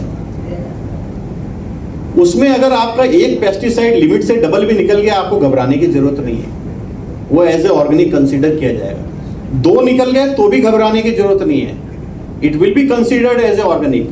ये जो BNN रेगुलेशन आया, ये वहां की ट्रेड एसोसिएशन काउंसिल के थ्रू पास करवा के लेके आई है। तो हमारी ट्रेड एसोसिएशन को गवर्नमेंट के साथ में इतना पावरफुल बनना पड़ेगा, ये जो ट्रस्ट है ये बहुत मजबूत बनानी पड़ेगी। तो ये कुछ मेरे जो विचार थे मैं आपके सामने रखना चाहता था। आपके कोई क्वेश्चंस हो तो इस बारे में आप पूछ सकते हैं, अदरवाइज थैंक यू।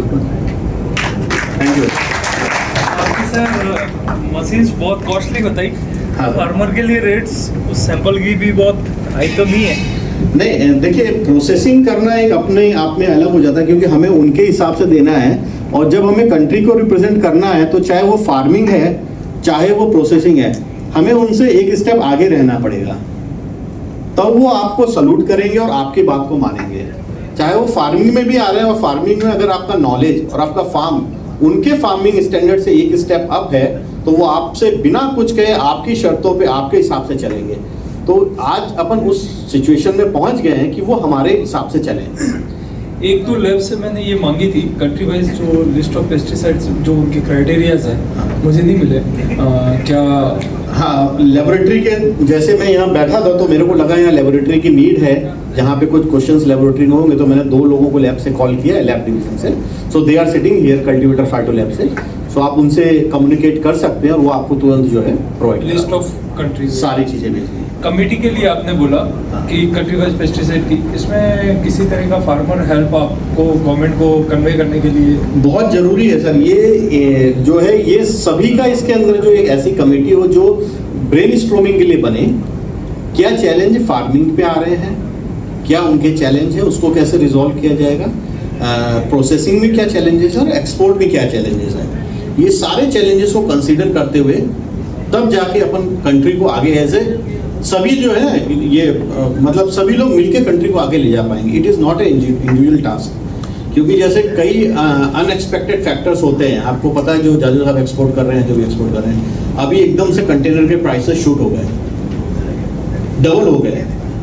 किसी एक्सपोर्टर ने CIF दे रखा है, so definitely he is going to be in loss, वो लॉस में होगा, डेफिनेटली वो लॉस में ही जाएगा।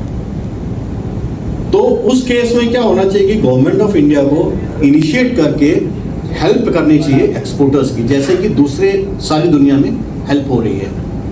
तो वो हेल्प बहुत ज़रूरी है, तभी हम ट्रेड को जो है उस टारगेट्स पे अचीव कर पाएंगे।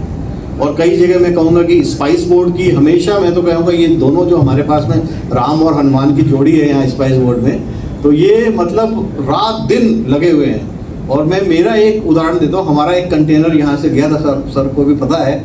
तो चूँकि हमारी कंपनी यूरोप में भी है, सो हम यूरोप में भी काफ़ी अच्छा करते हैं, खुद की कंपनी है, वहाँ वेयर हाउसेस हैं, पूरा हम लोग वहाँ सेटअप भी करते हैं अपना, यूरोप में भी है, यूएस में भी है।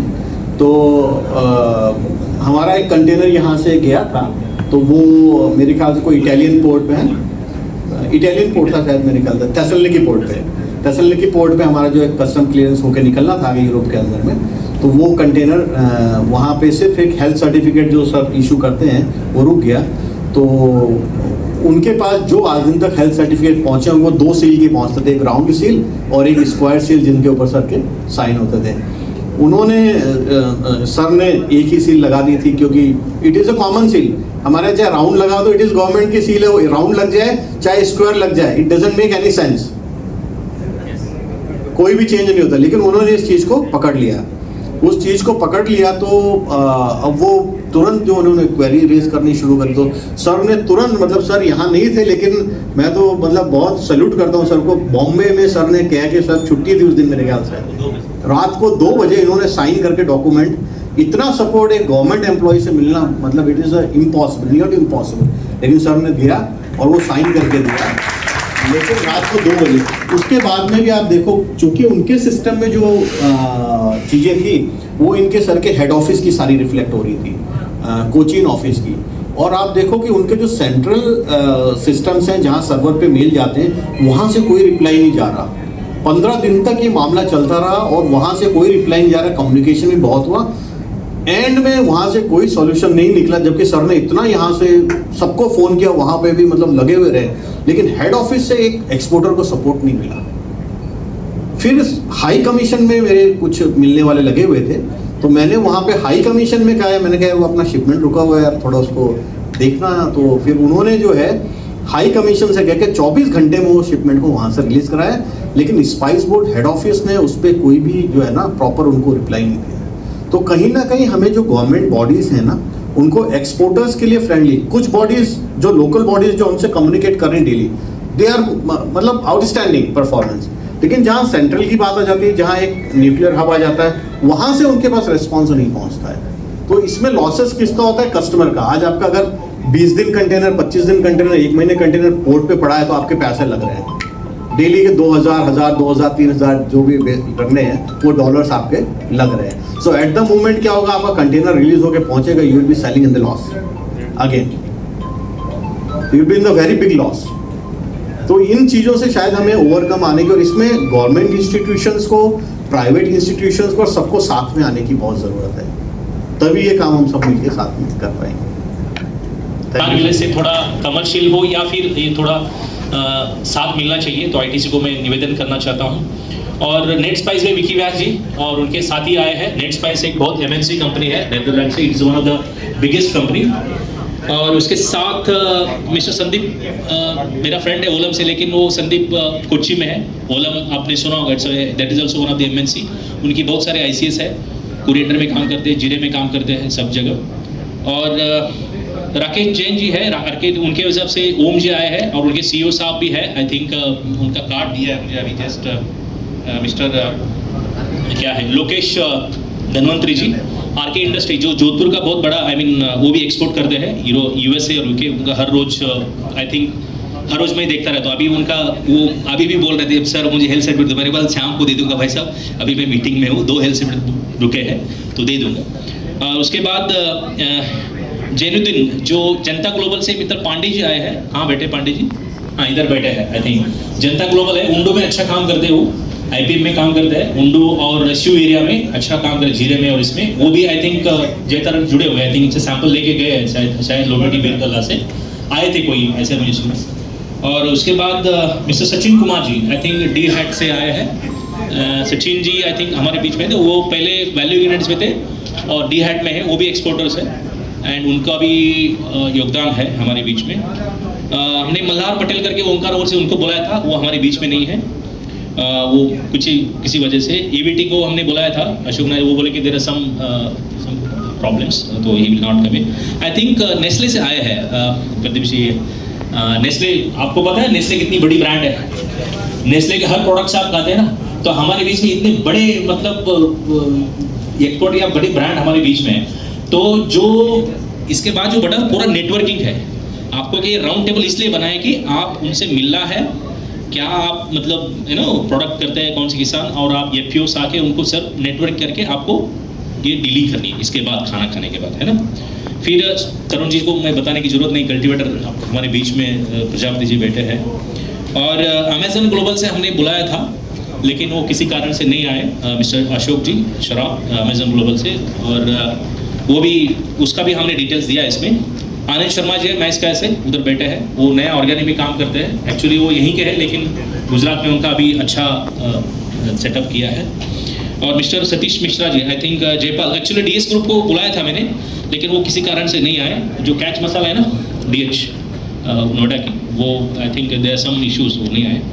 और A1 से तो है आए हैं चोपड़ा साहब, बहुत धन्यवाद चोपड़ा साहब आप आए, इट्स वेरी गुड आपका। योगेश जोशी रैपिड ऑर्गेनिक्स, कौन नहीं जानते योगेश जी को? He is one of the entrepreneur in organic, Sanchore से वो बिलोंग करते हैं। योगेश जोशी जानते होंगे बहुत सारे लोग, आई थिंक वो भी अच्छा काम, आई थिंक ये सब देते हैं वो। सौरभ जी चौधरी बेंगलोर से आए हैं, कर्नाटक से आए बेंगलोर से आपसे मिलने के लिए, देखिए कहाँ से लोग हैं, तो उनके लिए अच्छा नहीं।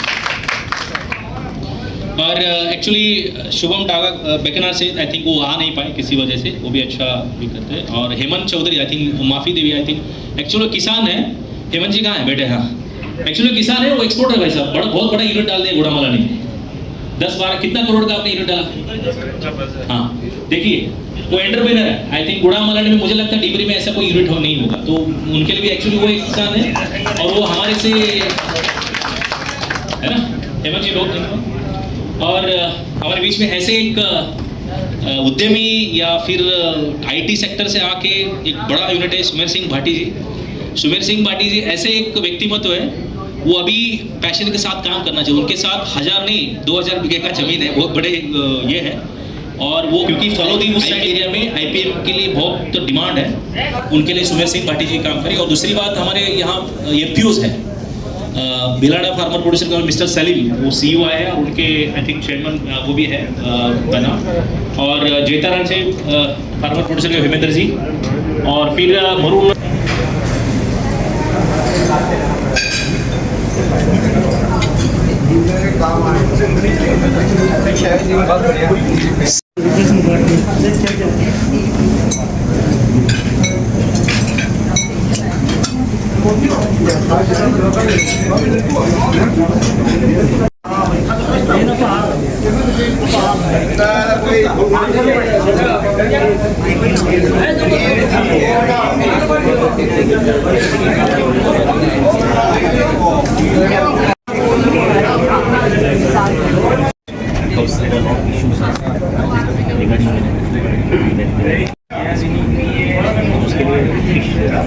I think we were doing some year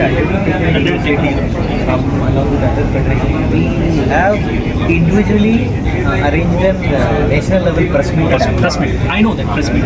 पूरा उसका क्लैरिफिकेशन करा दिया, all the international entities and the सबको बुला के फिर हमारे स्टैंड को क्लियर एक्सप्रेस करना है what is it, what happened, मतलब उसका क्या हुआ है मीडिया में, हाउ इसको थोड़ा क्लियर करना है। Non IPM apart from the it is the majorly understood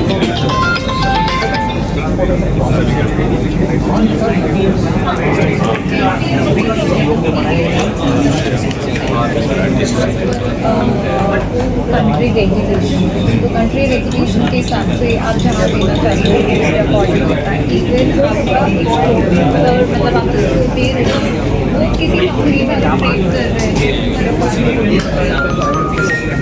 वो आता ऐसे हैं, एक रात में आया पूरा गांव खत्म, ठीक है, एक रात में वेस्टर्न विंड चली क्लाउड हुआ,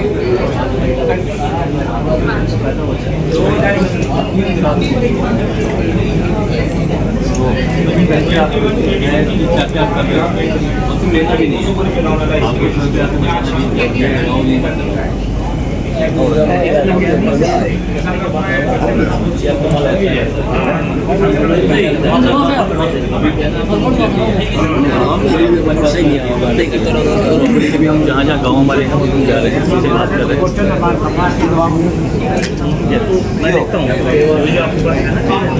जरूरी है। जैसा कि आप जानते होंगे खिचड़ी है, खिचड़ी मतलब सिर्फ 3 पानी देता है और उसमें जो उसकी उत्पादन बहुत किसान को बहुत बड़ा नुकसान होगा, क्योंकि धरती जितनी तेजी से गर्म होएगी। विलेज के अंदर तो बहुत सारा घुमा है, अच्छा अनुभव मिला। एंड हमारी कंपनी एशियन स्पाइसेस चालू किया है। जीरा के लिए हम छोटन शेडवा उस एरिया के अंदर तो हम खरीदी करते हैं। हमारा खुद का टीम है, 4-5 लोग उधर से वही विलेज से हम through out the year monitor करते हैं प्रोग्राम के लिए। किसान के साथ 1-to-1 कनेक्शन है और गाइडेंस प्रॉपर हम लोग रेगुलरली उनको गाइडेंस देते हैं, ट्रेनिंग प्रोग्राम्स देते हैं। और अभी क्यूमिन के अंदर उस एरिया में हम बहुत स्ट्रांग बन गए। आईपीएम तकरीबन अराउंड 1000 टन तक 1000 टन तक करते हैं। तो फेनल की रिक्वायरमेंट बहुत थी हमारी, तो फिर उधर काफ़ी सारे सैंपल्स टेस्ट किया था, इश्यूज था। देन बाद में सुशील सर से डिस्कशन किया, राजस्थान के अंदर उसकी स्टडी की है हमने 10-15 दिन के ऊपर काफ़ी सारा स्टडी किया है। देन उसके जो गाइडेंस के अंदर डिस्कशन करके हमने जेतारन जगह पहुंचे थे। उधर हेमेंद्र जी गए, उसके एफपीओ की लीडर, सो उनसे भी मिलके उनके फार्मर्स को भी सब इकट्ठा करके एक दिन मॉर्निंग अच्छा बहुत बढ़िया मीटिंग किया है। सो फार्मर के साथ हमने काफ़ी सारा हमारी रिक्वायरमेंट के साथ बताए थे, वो भी बहुत इंटरेस्टेड थे। फिर हम हमारे प्रतिनिधि प्रोक्योरमेंट के लिए जेतारन में एरिया में लगा दिया है। वो चंद्रपाल जी है, वो स्पाइसेस बोर्ड के अंदर 2 साल ट्रेनिंग हुआ है। उसके बाद हमने उनको रिक्रूटमेंट करके फील्ड में प्रोक्योरमेंट के लिए लगाया है। सो इस साल पूरा घर घर के सब फार्मर्स को मिलके हमने जो माल लिया, quantity not even some cases में तो फिर ऐसा ही हुआ है, लगभग होगा 30 बुरी 20 बुरी भी हुई है, 30 बुरी भी हुई है, मतलब 70 बैग्स 25 बैग्स ऐसा अलग अलग का। उसकी वेट देखें तो मतलब 1 टन होगा, 1000 किलो 1500 किलो होगा। मतलब एक सैंपल टेस्टिंग के कॉस्ट कम से कम 4000 रुपया है। अभी तक हमने उस एरिया के अंदर 350 सैंपल टेस्टिंग कर दिए हैं, 150 टन के ऊपर माल प्रोक्योरमेंट कर दिया है। Very nice. लैब की खर्चा खाली 12 लाख तक हमने चुकाया है। Very good, very good. खाली ओनली इन फेनल में मतलब। सो इनिशियल डिस्कशंस पे आपको लगता है फिर मतलब इधर कैसे होगा, अपने को रिजल्ट को कैसे सपोर्ट होगी क्या करके। फिर अपना जो रिक्वायरमेंट बहुत ज़्यादा था और नेसेसिटी बहुत थी और फार्मर्स भी बहुत कोऑपरेटिव थे और अपना जो फील्ड स्टाफ्स भी हार्ड वर्कर था। एंड फर्स्ट मतलब उन्होंने जो ग्राउंड वर्क करके सैंपल्स टेस्ट करके रेडी रखे थे। फिर एक्चुअल प्रोक्योरमेंट के अंदर उन्होंने बताया था अभी सर थोड़ा रेडी है करके। 1 वीक फर्स्ट मीटिंग हुआ, देन सेकंड मीटिंग के लिए फिर 15 दिन के बाद आया था। देन हम लोग फार्मर के घर पे खुद गए थे, फिर खुद धोले थे, फिर माल उनको उनके साथ में मतलब जो बैग्स हमने खरीदी किया था उनको क्वालिटी चेक किया था, उनके साथ में हमने रहते थे, माल लिया था। बहुत बढ़िया अच्छा प्रीमियम देके उनको जो सपोर्ट किया था। हमारा फर्स्ट खरीदी था फेनल के अंदर, इसके पहले डायरेक्ट अपन फार्मर से लिया नहीं। This is the first project we have entered and by God's grace बहुत अच्छा सपोर्ट हुआ है अपने को और काफी सारा कंटिन्यूअसली सपोर्ट मिला है। एंड वी डिडंट एक्सपेक्ट, हमने जो आशा नहीं रखा था, मे बी क्वांटिटी का कोई आशा नहीं रखे थे, पर अच्छा है ईश्वर का कृपा है कि 100-150 टन तक तो हमने माल कवर कर दिया और सब पैरामीटर में कंप्लेंट करके लिया है। एंड काफ़ी सारा इश्यूज भी था, मतलब काफ़ी सारे सैंपल्स भी फेल भी हुई थी। टेस्टिंग का कॉस्टिंग बहुत ज़्यादा हुआ है, उसको कंट्रोल करना है। बाकी अपने को मतलब आईपीएम कंप्लेंट्स का माल तो मिल जाता है। एंड काफ़ी सारा लर्निंग भी हुआ है इसमें, मतलब फर्स्ट ईयर का है और अगले साल हम इसमें जो हमने ऑब्जर्वेशंस किया है, जो चेंजेस करने की जरूरत है, हम सब वर्कआउट कर रहे हैं। और अगले साल तो फिर पैटर्न ग्राउंड और इस साल थोड़ा लेट आए हैं, चालू किया है। Next year before sowing we will have a very good training session for the farmers. एक प्रोग्राम रख लेंगे, we will bring the scientists and other eminent leaders, मतलब उनको बुला के ट्रेनिंग दे के, मतलब सोइंग से लेके मतलब उनको ड्राइंग तक का क्या क्या SOPs है उसके हिसाब से अपन सजेस्ट करके, मतलब quality will be very good, उनको और भी प्रोडक्शन मिले, अच्छा आई मीन मार्जिन उनको भी फार्मर्स को मिले, ऐसा प्रोडक्शन इंक्रीज करके कॉस्ट कम करके प्रोडक्शन इंक्रीज करने के लिए हम प्लानिंग कर रहे हैं। So we will go into very deep project from next year. So ऐसा नहीं है सर, IPM मतलब आपको there is no need to worry. IPM अपने को थोड़ा साफ रहना है, hard work with smart work, that is very very important. Ground level के अंदर आप जाके किसान के साथ काम करोगे तो फिर उसकी प्लस माइनस जो भी होगा आपको समझ में आएगी. उसके बाद आप डीप में वर्कआउट करोगे, पैशनेट वर्कआउट करोगे तो फिर जो भी माइनस पॉइंट हो उसको आप सुधार सकते हैं. ये अपना जो पर्सनल एक्सपीरियंस है. और भी मतलब हमारा जो exports we are going to increase many fold in coming years. और भी क्वांटिटी के लिए तो फिर एरिया भी हम एक्सपैंड कर रहे हैं. और भी प्रोक्योरमेंट अगले साल वी आर कम से कम 50% इंक्रीज का प्लानिंग कर रहे हैं नेक्स्ट ईयर का. So we will look for more and more partners. इधर से अपार्ट फ्रॉम अपना जो खुद का जो प्रोजेक्ट जेतारन पे जो कर रहे हैं, इसके अलावा भी दूसरे एरिया पे राजस्थान पे नेचर संपन्न है एफपीओ, उनके साथ भी we have been working with them. They are also मतलब उनके साथ भी काफी सारा माल हमने प्रोक्योर किया है फाइनल का. गुड टीम भाई, गौरव भाई सजेस्टेड भाई, सौरभ जी एंड गौरव जी का अच्छा था. We have been working. So IPM is not a big thing, but एक किसान मित्रों एक मुख्य सूचना देने के लिए चाह रहा हूँ. आप आज हो कि कल हो, जल्दी जाग लेना. आईपीएम ऑर्गेनिक ही मतलब आगे रास्ता है. बाकी मतलब अभी एक्सपोर्ट वाले जो भी ले रहे हैं भले वो कंटिन्यू होगी, एक दिन आ जाएगी, वो बहुत दूरी नहीं है. बाकी भारत में भी मतलब वो कायदा लागू होगा, तब मतलब बिना दवाई का माल ही अपने को बेचने पड़ेंगे, नहीं तो फिर गवर्नमेंट की कायदा बहुत कड़क हो जाएगी. तो अभी से अपने को मतलब अच्छी तरह का मार्गदर्शन लेंगे, सुधारेंगे और आईपीएम की खेती के लिए एक कदम अपन आज ही अभी उठाएंगे. अपने को बहुत सारे मतलब फायदा भी मिलेगी, मार्जिन्स भी मिलेगी. मतलब दूसरा मतलब आपको काफी सारा न्यूज़ भी मिला होगा कि मतलब ऑर्गेनिक आईपीएम करेंगे तो फिर मुझे यील्ड नहीं मिलेगा, है कि नहीं, उतारा नहीं मिलेगा करके. सर उतारा मतलब पहले साल आपको तकलीफ पड़ेगी, तो मतलब धीरे धीरे फर्स्ट सेकंड बाकी तीसरे साल से आपको अच्छी तरह यील्ड डेवलप हो जाएगी. और यील्ड भी डेवलप हो जाएगी, उसके सामने अपन मतलब जैविक जो यूज करते हैं ना केमिकल से, उससे मतलब अपने जमीन को मतलब रक्षक कर सकते हैं. क्या है मतलब ऐसा नहीं यूरिया की रिक्वायरमेंट होगा, पोटाश की होगा, सीधा मतलब ऑल 3 कॉम्बिनेशंस की डाल की कोई जरूरत नहीं है.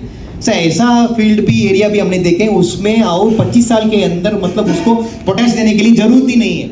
इतनी सारे वो है मतलब बाकी दूसरे अदर न्यूट्रिएंट्स की जरूरत है, तो उसी को अपन फोकस करेंगे चलेगा. बट ग्राउंड लेवल के अंदर मतलब कंसिस्टेंटली गाइडेंस देके उसको ट्रेन मतलब ये क्या है, कुदरती जो खुद प्लांट मतलब वो जो पौधे हैं ना, ये कुछ अल्कलॉइड्स करके एक हार्मोन केमिकल रिलीज करती है, मतलब दूसरे इंसेक्ट से अटैक ना करें इसलिए प्रोटेक्शन करने के लिए करती है. नेचुरल भी होता है. तो फिर अगर उसमें भी होता है. दूसरा वीड्स मतलब ये जो खरपतवार जो बोलते हैं ना, उसका भी एक कारण है कि पीए करके एक मॉलिक्यूल्स आने का रीजंस है. तो उसके बारे में फार्मर्स को अंदर काफी इंडस्ट्री का नॉलेज देने की जरूरत है. हम हमारे टीम को ऐसे इंस्ट्रक्शन किए कि जैसे वीड्स की जो प्लांट आती है उसी के समय प्लांट्स को ही आप प्लग करके रिमूव करें, मतलब ताकि अपन छोड़ देते हैं तो फिर उसकी वीड्स आ जाएगी, तो फिर वो वीड सीड जैसे जीरा के साथ में मिक्स हो जाती है. जीराणु जो बोलते हैं, नॉक्सिस वीड जो बताते हैं ऑनियन वीड्स की, वो सब काफी सारा समस्या है. अगर उसको छोड़ देते हैं देन अपने को क्लीनिंग के समय बहुत तकलीफ पड़ता है उसको रिमूव करने के लिए. जब प्लांट के सही इस कंडीशन में ही अपन रिमूव कर देते हैं then it is very easy for everyone. तो किसान्स को मतलब जो रिक्वायरमेंट है कि वीड्स को अंदर वीड प्लांट के स्टेज के अंदर उसको रिमूव करें तो निकाल देते तो बहुत बढ़िया होगा. और इसके अलावा क्लीनिंग थ्रेशिंग में जब भी आप लेते हैं तो फिर थोड़ा ध्यान ज्यादा रखना पड़ेगा, क्रॉस कंटामिनेशन ना हो जाए. ऐसा जैसे मतलब फील्ड के अंदर तो हमने जो आपने जीरा का हार्वेस्टिंग के लिए तो कटाई कर दी, उसके बाद थ्रेशर में डाले. थ्रेशर डालने के पहले you have to be very clean, मतलब एक बार क्लीन करके उसके बाद थ्रेशर में लेना चाहिए. आगे दवाई वाला माल अगर अपन लिए होंगे तो फिर ये माल जब आते हैं तो फिर कंटामिनेशन हो जाती है. तो थ्रेशर का एकदम क्लीन रखें, तो फिर जितना भी हो सकता है उसमें आप मतलब कटकी वगैरह स्टिक्स चाम सिम वगैरह निकाल के आप थोड़ा प्यूरिटी अच्छा देंगे तो कम से कम आपको मतलब कम से कम 5 से 7 रुपया आपको प्रीमियम मिलेगी. एकदम क्लीन माल आप बाजार में लेके जाते हैं कि डायरेक्टली हमको देते हैं तो फिर उसकी सफाई अच्छी होगी माल की, तो फिर कम से कम 5-6 रुपये तो फिर एक्स्ट्रा देने के लिए तैयार है सर, कम से कम बता रहा हूँ मैं, तो वो सब जरूरी है।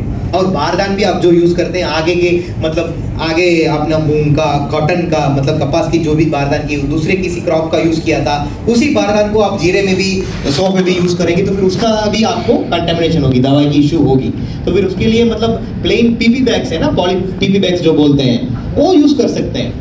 मतलब वो कॉस्ट वाइज भी आपको कम पड़ेगी और फ्रेश आ जाएगी, तो फिर उसकी कंटेमिनेशन कम होती है, उसका भी अपन कर सकते हैं। तो ये सब थोड़ा प्रोसीजर्स है, ये सब आप फॉलो करें तो अच्छा रहेगा। इसके अलावा भी मतलब 2 साल से मैं भी स्पाइसेस बोर्ड और बाकी अदर संस्था से डिस्कशन कर रहा हूँ कि एक SOP चाहिए अपने को, नीड ऑफ द आवर, मतलब IPM क्यूमिन कैसे पैदावार करें, उसकी क्या सिस्टम है, मतलब पहले खेत को कैसे तैयार करें, उसके बाद सीड ट्रीटमेंट के लिए क्या करें, उसके बाद क्या दवाई सेफ है, बायो दवाई बायो पेस्टिसाइड्स कौन सा है, कितना मात्रा में दे सकते हैं, क्या नहीं देना चाहिए, उसके एटलीस्ट मतलब सिंगल केमिकल के ऊपर नहीं जाना चाहिए। अगर कोई इश्यूज होगा then there should be some alternate, crop के हिसाब से 2-3 अल्टरनेट्स भी अगर होंगे तो फिर किसान उसके हिसाब से सेलेक्ट करके डाल सकते हैं। बट जैसे भी बनता है अपने को केमिकल पेस्टिसाइड्स को अवॉइड करके बायो एजेंट्स और बायो पेस्टिसाइड्स की अगर उसकी उपयोगी मतलब अच्छी तरह अपने को मिल जाएगी, then we will suggest to farmers को उसको सजेस्ट करेंगे आप पहले ये स्टेप लगाओ। अगर ये मतलब आपको मतलब विल्ट की डिसीज है, ब्लाइट की कोई इश्यूज है, समस्या है, तो फिर उसके लिए आप दो ऑप्शन देते हैं कि आइदर दिस वन और दिस वन आप इनिशियल स्टेज में आप यूज कर सकते हैं। तो सर ऐसा एक SOP बना के उनको गाइडेंस करने की जरूरत है। अपन खाली IPM खेती करो करके मतलब बता रहे हैं, बट किसान को मतलब क्या करनी चाहिए, कैसे करनी चाहिए, नहीं तो फिर वो देसी प्रकार के अंदर तो वो तो करते ही रहते हैं। बाकी खेती को सिखाने के लिए कोई जरूरत नहीं है, वो तो मास्टर्स है, बाप है, उनको पता है कैसा करना है करके। बट अभी इंडस्ट्री की रिक्वायरमेंट के हिसाब से थोड़ा चेंजेस चाहिए, थोड़ा सा सुधार बदलाव चाहिए। मतलब इंडस्ट्री की रिक्वायरमेंट ऐसी है। आगे यूरोपियन कंट्रीज तो बहुत आज की तारीख के अंदर कम से कम बता रहा हूँ 30 से 35 कंट्रीज है वर्ल्ड के अंदर, वो पूरा बिना दवाई का माल ही मांग रहा है। 2 साल के पहले ओनली 10 to 15 कंट्रीज थी, आज 35 कंट्री है, पूरा यूरोप, जापान, कोरिया और इधर अभी तो फिर कटार सभी कंट्रीज चालू कर दिए सर। पूरा बिना दवाई का माल ही उनको चाहिए करके, और काफ़ी सारा टेस्टिंग भी होता है, रिस्ट्रिक्शंस भी होता है। मतलब ये पिक्चर वेरी क्लियर है। आप अभी भी मतलब आप केमिकल पेस्टिसाइड डाल के जाएंगे तो फिर लॉन्ग टाइम में हेल्पफुल नहीं रहेगी। बोलिए सर। वो कंप्लीटली नेचर को फॉलो कर रहे हैं और अभी स्ट्रिक्ट ऑर्डर आ गए हैं कि भाई नेचुरल चीज़ ही होनी चाहिए सब कुछ। इवन हैंडीक्राफ्ट इंडस्ट्री भी बहुत ज़्यादा इफेक्ट हो जाएगी और पूरी इंडस्ट्री इफेक्ट होगी। सही है, ज़्यादा नेचुरल और ऑर्गेनिक होगा उसको ये प्रेफर करेंगे, बाकी सब कुछ बंद कर देंगे। सर हम क्या फॉलो करते हैं अभी तक, मतलब स्टैंडर्ड SOPs पूरा बायो का अभी तक अपने नहीं मिल रहा है। आज की तारीख में भी Indian council of agriculture research ICAR में अंदर वेबसाइट पे आप देखोगे अभी भी आगे का जो बैन हुआ केमिकल्स का भी लिस्टेड है, मैंगोजेब है, कार्बेंडाजिमिडा है। मतलब हम हमारे फार्मर्स को अभी तक हमने सजेशन नहीं किया और हमने हमारे फार्मर्स को ऐसा बता रहे हैं कि आप कुछ भी मत। So इसलिए we have to be more careful of the quality of the goods that we produce. So we talk about polyaromatic hydrocarbon और कोई चीज़ है. So we started our agricultural practice years ago. So where nothing was there, but today everything is there. We follow the same practice, we follow same things, but still we are getting more and more things coming into the agricultural land. That is because of intervention. So it is very difficult for us to control all these things and get a good which is compliant to different regulations, because quality तो बिल्कुल ज़रूरत है. From Nestle point of view, we have our suppliers here also who deal with supplying materials to Nestle. I have also interacted with few NPOs where we wanted to actually establish pesticide-free cumin. I won't say pesticide-less, but pesticide-free, because MRL is getting stringent. So we want material from FPOs and farmers on this trend. We face issues basically on the Amatoxan, which is one of the key pesticides that we found in cumin. So we also export from India to different Nestle factories, to Nestle suppliers. So we want their practices also on what they do and things. We'll keep in touch. I'll get the procurement colleagues also to come in front to the suppliers and talk to them. So मेरा हिंदी थोड़ा दिक्कत sir है। अभी जो बोला ना वही बोल रहे हैं, सेम वही प्रोक्योरमेंट ऐसे करते, पेस्टिसाइड फ्री वाला माल चाहिए बस, दैट्स ऑल, क्वालिटी। तो एक ही के दूसरे सिनोनिम्स है, समानार्थी शब्द बस। So one important thing which I wanted to mention here in this forum is Nestle supports farmers in different things. We do a project called Restore. So it's not on public forum, but what we do here is we regenerate the barren land. So land which was not cultivated for the past 7 years. In Andhra Pradesh, we took around 15 farmers, around 30 acres of land. So Nestle is doing a regeneration of land. So here what we do is we train the farmers on sustainable practices. We regenerate the land in different terms, and then we started this project 2 years back. Now we have successfully come up with the first crop, which is millets. Last time was chickpea, so we got good crop yield for chickpea for the first time itself. Second, this year we are doing millets. Next year we are planning to do groundnut as well. So this is kind of an intervention that I request everybody to put in, because today land is depleting. So we don't have land to make the agricultural land fertile. So please make sure that whatever you do in the practices, please follow the SOP. SOP, he was talking about SOP. So we also was collaborating with Spices Board Kochi. So what we do for is planting a demo farm model in Chile, maybe in Andhra. So we wanted to follow the complete sustainable practices and follow it as an SOP and release to all the farmers so that they can go through it in different languages and then follow the practices on ground so that this will be easily available. Maybe with cumin also I'll try. We can do that for cumin and other. So we are signing the MOU next month with Dr. Jagdish. We had a discussion with Satyen sir last time. So since Satyen sir has moved, now Dr. Jagdish has joined. We work with him in coffee. So coffee board also we work with the director. So we do also in coffee different types of farming practices in food. So it is kind of a model which we wanted to also put in spices. So I think a good collaborative effort is always required. So I think all the suppliers and all the FPOs here, we will keep in touch, and then I'll get back to you. Thank you. This is not formalized, but we are planning to do. This is basically to get a startup for instant techniques for different pesticides. So Nestle is ready to sponsor for the startups to come. We help in technical side. So we develop instant kits, not only for pesticide but any issues which is in the spices division. So for example, we already have for curcumin, we already have for aflatoxin. So like that, any issue which is coming in the field to check instantaneously for the helping of the farmers, we wanted to do this conclave. So we sponsor for the startup.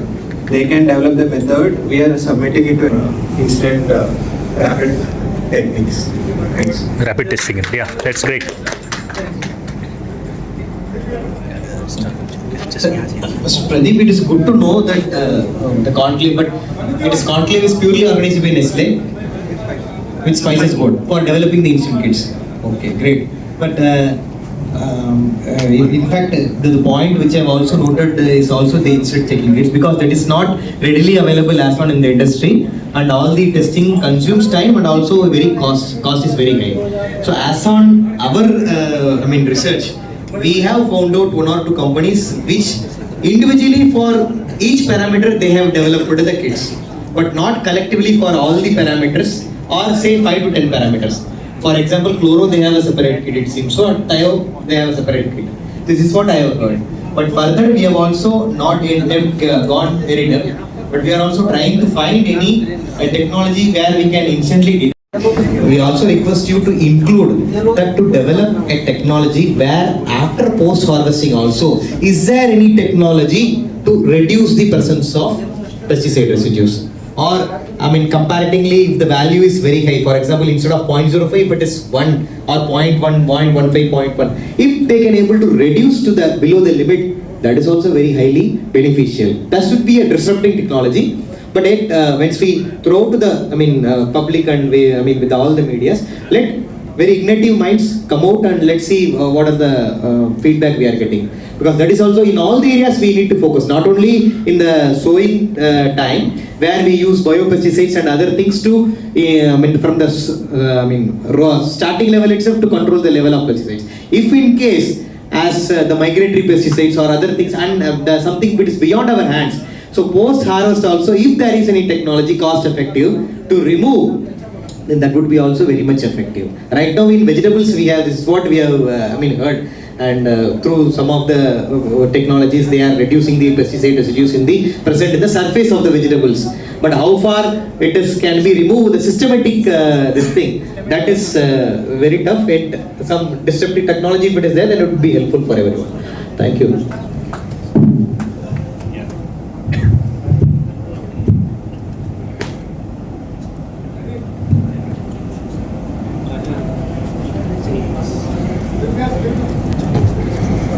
Pradeep ji and Karthik ji, it's a very good concept. I think I have heard some bioprime. I think there is one startup by my friend Mr. Renuka Diwan. Yeah, I know. She's my senior only, and they have developed one good startup. I think it is a Pune-based company, Bioprime, and they are doing very good. Seaweed-based, and also there are some the traditional methods. Especially there is one plant we call Euphorbia tirucale, if you know, because it is an age-old technology, but we are now forgetting. Euphorbia tirucale is a very good repellent to many pests. आप कभी घर में है ना तो ऐसे लटका के रखते थे Euphorbia tirucale करके, अभी वो वैनिश हो गया. I have not seen in Rajasthan anywhere this plant as of now. So there is some alkaloid which is one of the best repellent for thrips, aphids and whatever the virus spreading vector है. So ये काम हो सकता है. I think any research institute can take this as a lead. And this Bioprime, I think you may know. I think they are very good. And another one is there. So they are doing very good job as far as this agri-crop concerned. They have seaweed based and they are doing some, this soil analysis from all over India.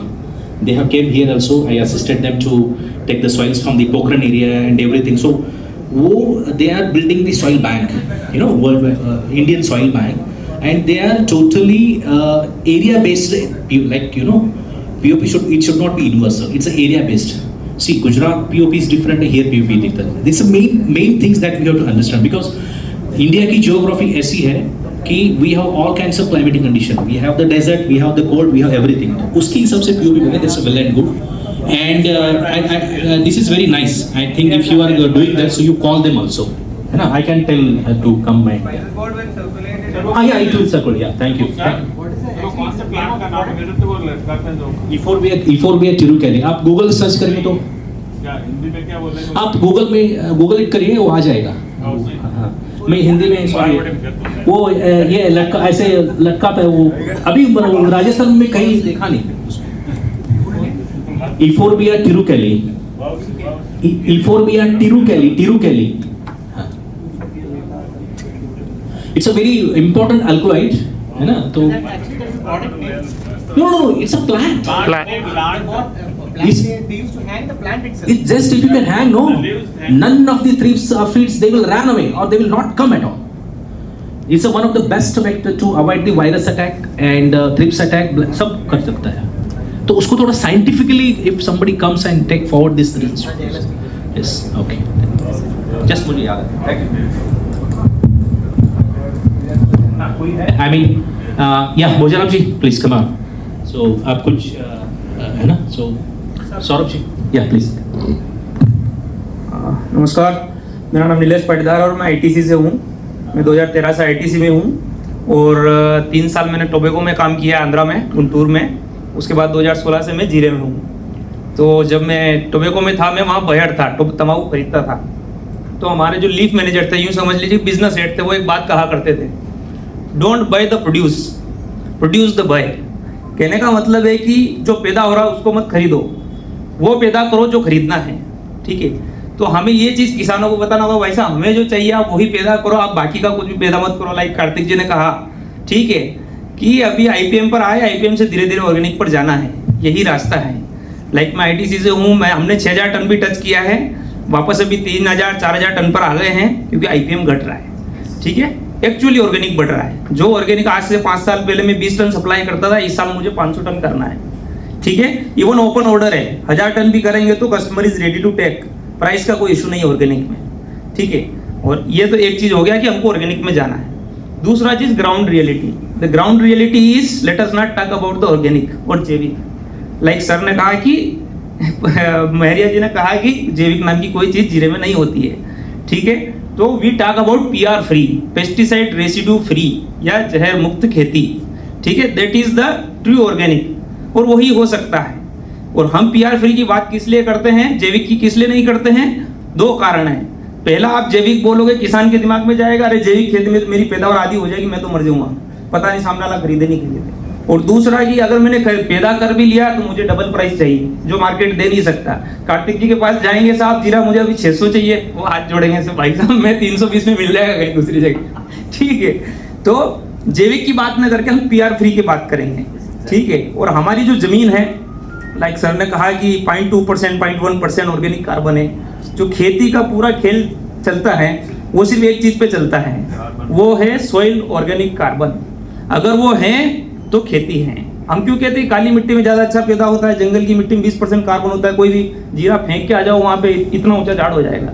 ऐसा नहीं कि जीरा 1 feet का ही होता है। जीरे का actual जो प्रोटोटाइप हम लोगों के पास है, उसका एक्चुअल जो जीनोटाइप है वो 3 फीट की हाइट वाला है। ऐसा नहीं है कि वो नहीं होता है, और इतना बड़ा पौधा हो सकता है स्टेबल इतना बड़ा, लेकिन हमारी मिट्टी में वो दम नहीं है। ठीक है, क्योंकि हमारे पास सॉइल ऑर्गेनिक कार्बन नहीं है। तो किसानों से हाथ जोड़ के एक ही निवेदन है, आप अपने खेती का जो ध्यान दे रहे हैं ना पूरा, कि जीरा डालना है, कब पानी देना है, कब क्या करना है। अभी जो फ्री के 3 महीने रहता है ना, इसमें आप एक ही काम कीजिए, सॉइल में जैविक कार्बन कैसे बढ़ाएंगे, उसके अलावा कुछ भी काम मत कीजिए। आपके आस पड़ोस में कोई मंडी है, लाइक जोधपुर में सब्जी मंडी होगी, डेली का मैं बोल रहा हूँ 100 टन से ज्यादा ऑर्गेनिक कार्बन वेस्ट निकलता है। ठीक है, अब यहाँ पे नगर परिषद वालों को ऑर्गेनिक कार्बन से कोई लेना देना नहीं है, वो तो उठा के फेंकेंगे बाहर। अगर अपन आस पड़ोस में रह रहे हैं, कुछ मत कीजिए, 2 बीघा जमीन लीजिए, इस कचरे को वहां डंप करवाइए, 6 महीने बाद उसे अपने खेत में डाल लीजिए। ठीक है, दुनिया भर का ऑर्गेनिक कार्बन आपके खेत में ऐसे ही ऐड हो जाएगा। ठीक है, दूसरी चीज, सबसे अच्छी चीज मारवाड़ के साथ है कि हम गाय बहुत पालते हैं। ठीक है, और जब मैं कहता हूँ किसानों से कि भाई साहब हमको काऊ यूरिन गाय का मूत्र डालना है, क्योंकि मैंने कहीं पढ़ा है, मैं पढ़ता रहता हूँ उपनिषद वगैरह सारी चीजें, तो उसमें लिखा है कि धरती पर कलयुग में एक ही अमृत है, वो है गाय का मूत्र। वही एक अमृत है इस धरती पर, इस कलयुग में। उसको जितना डालेंगे जमीन में, ये जमीन उतनी प्योर होगी। अब एनर्जी साइंस में नहीं घुसेंगे, वो थोड़ा एंशिएंट साइंस है कि नेगेटिव एनर्जी पॉजिटिव एनर्जी क्या होता है। इस तरफ हिलाएंगे तो नेगेटिव एनर्जी आएगी, इस तरफ हिलाएंगे तो पॉजिटिव एनर्जी आएगी। उसी तरीके से जो गाय का मूत्र है, हाईली पॉजिटिव एनर्जी युक्त लिक्विड है इस धरती पर। ठीक है, अब किसानों को बोलते साहब मैं कैसे कलेक्ट करूंगा, मैं पक्का फ्लोर बनाना पड़ेगा, खर्चा लगेगा। लगना ही नहीं है, उसका टाइम फिक्स है गाय के मूत्र देने का। सुबह बछड़ा छोड़ोगे, आप खड़े खड़े मोबाइल चलाओगे, फिर उसको बांधोगे, वो पाना उतारेगी इतने में, वो उस टाइम मुतती है। 1 बाल्टी लेके उस टाइम झेल लो, उसका टाइम फिक्स है मूत्र देने का। बाकी किसी जानवर का फिक्स नहीं है, गाय का फिक्स है। जैसे ही बछड़ा छोड़ोगे वो देगी, आप उसको इकट्ठा करो, 40 लीटर की टंकी में डालो, डाल के ले जाओ। फुहारे की नली फिक्स है आपके, चल रही है ट्यूबवेल के यहाँ से, उसमें कोई बदलाव नहीं होना है, ट्यूबवेल वहीं रहनी है, कोई प्रोसेस नहीं। ठीक है, और उसको हर लाइन में 10 लीटर डेली देने का आदत डाल, एक वेंचुरी बना दो, 10 लीटर भर के एक लाइन में देना ही है, ये बेसिक नियम बना दो। ठीक है, 3 साल में आपकी खेती में देखिए जो इशू आ रहा है ना कि साहब हमारे विल्ट आ रहा है, जिबड़ा आ रहा है, ठीक है, और ये क्या बोलते हैं ब्लाइट आ रहा है, चरमा आ रहा है, सब कम हो जाएगा। और मैं क्यों कह रहा हूँ, क्योंकि मेरे पास एक किसान है, कोई भी अगर आप में से फतेहगढ़ जाता है मुझे कॉल कीजिएगा, जगदीश जी नेहरा, सांदुआ गांव में, फतेहगढ़ चौराहे से 3 किलोमीटर अंदर। उस आदमी के 10 हेक्टेयर जमीन है, दिस ईयर उसने एक भी यूरिया डीएपी का कट्टा नहीं डाला, और उनकी अरंडी अपने से इतनी ऊंची थी। ठीक है, जब चरमा आया तो उनके चारों तरफ के खेत में चरमा आया, उस खेत में नहीं आया। सिर्फ 2 कारण थे, उन्होंने यूरिया पहले 35 किलो था, 45 किलो डालते थे, 35 लाए, 25 लाए, 15 लाए, इस साल बंद नहीं कर दिया, वो नहीं डालते। ठीक है, यूरिया का काम खत्म। ठीक है, उनके पास 2000 बीघे की पूर्ति होगी क्या? 25। अगर हमारे पास जमीन ज्यादा है तो हमें 10 बीघा जमीन गांव के चरने के उसके खुला बाड़ा बना के छोड़ दीजिए, 200 गायें रखिए। आपकी जमीन जैविक की हम बात करेंगे, लेकिन जब फॉलो करेंगे चीजों को तो 5 साल बाद करेंगे। आज मैं जैविक की बात आपसे नहीं कर सकता, मैं जगदीश जी नेहरा से सिर्फ जैविक की ही बात करता हूँ, क्योंकि वो उस स्तर पे पहुंच गए हैं। ठीक है, लाइक हम यहाँ बैठे तो आज हम इस टेक्निकल बात कर रहे हैं क्योंकि हम उस स्तर पे बैठे हैं, ठीक है ना। वहाँ चौराहे पर हम ये बात नहीं कर सकते क्योंकि वो उस स्तर पे नहीं है। जीवड़े में उसके अलावा आपके कोई नीम ऑयल काम नहीं करेगा, कोई बायोलॉजिकल काम नहीं करेगा, ठीक है। चरमे में रही बात बायोलॉजिकल की, तो हमने 50 बायोलॉजिकल डाल लिए, टी-स्टेन का भी डाल लिया, वो भी काम नहीं करता है। जीवड़े में इसमें चरमे में सिर्फ एकमात्र केमिकल काम करता है ईपीए प्रोडक्शन के लिए या आईपीएम के लिए, वो है आपका एजोक्सिस्ट्रोबिन केमिस्टार बायर कंपनी का, ठीक है। सिर्फ वही काम करता है क्योंकि उसकी लिमिट 38 है पीपीएम, बाकी सबका पीपीएम 0.01 है, ठीक है। कार्तिक जी बहुत अच्छे से जानते होंगे। एजोक्सिस्ट्रोबिन का 38 ईपीएम है यूएस में। यूएस में सर ईयू में 0.3 है, ईयू में 0.3 है, इसीलिए उसका एप्लीकेशन जो टाइम है वो आपको 50 दिन पर रखना होगा, तो आपका 0.3 भी आ जाएगा। 1 ml 50वें दिन पे स्प्रे करो, लाइक तीसरा पानी दे दिया, खुराक पानी दे दिया, 5 दिन बाद डालोगे वो, या 10 दिन बाद डालोगे तो वो 0.3 के अंदर भी आ जाएगा, ठीक है। हाँ, अगर बीमारी आ गई तो फिर आप उसको 60-70 दिन पे भी एक बार डाल सकते हैं। नो डाउट दवाई महंगी है लेकिन लगती बहुत कम है।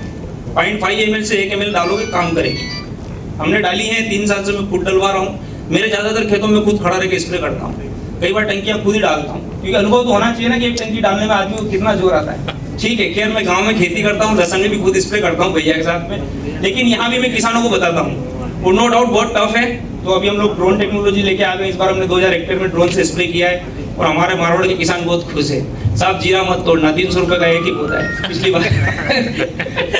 पिछली बार बोलते थे आप खेत में मत घुसो, 300 रुपये का पौधा टूट गया तो नुकसान हो जाए, तो इसलिए ड्रोन से वो बहुत हैप्पी हैं। और सर मैं गवर्नमेंट इंस्टीट्यूशन से रिक्वेस्ट करूँगा कि आप लोग भी जितना ज़्यादा ड्रोन को प्रमोट कर सकते कीजिए सर, क्योंकि 1000 बीघे में कब वो स्प्रे करेंगे सर, 3000 टन की स्प्रे करना होगा, 20 किसान भी खड़ा कर देंगे, 20 लेबर तो भी नॉट फिजिबल।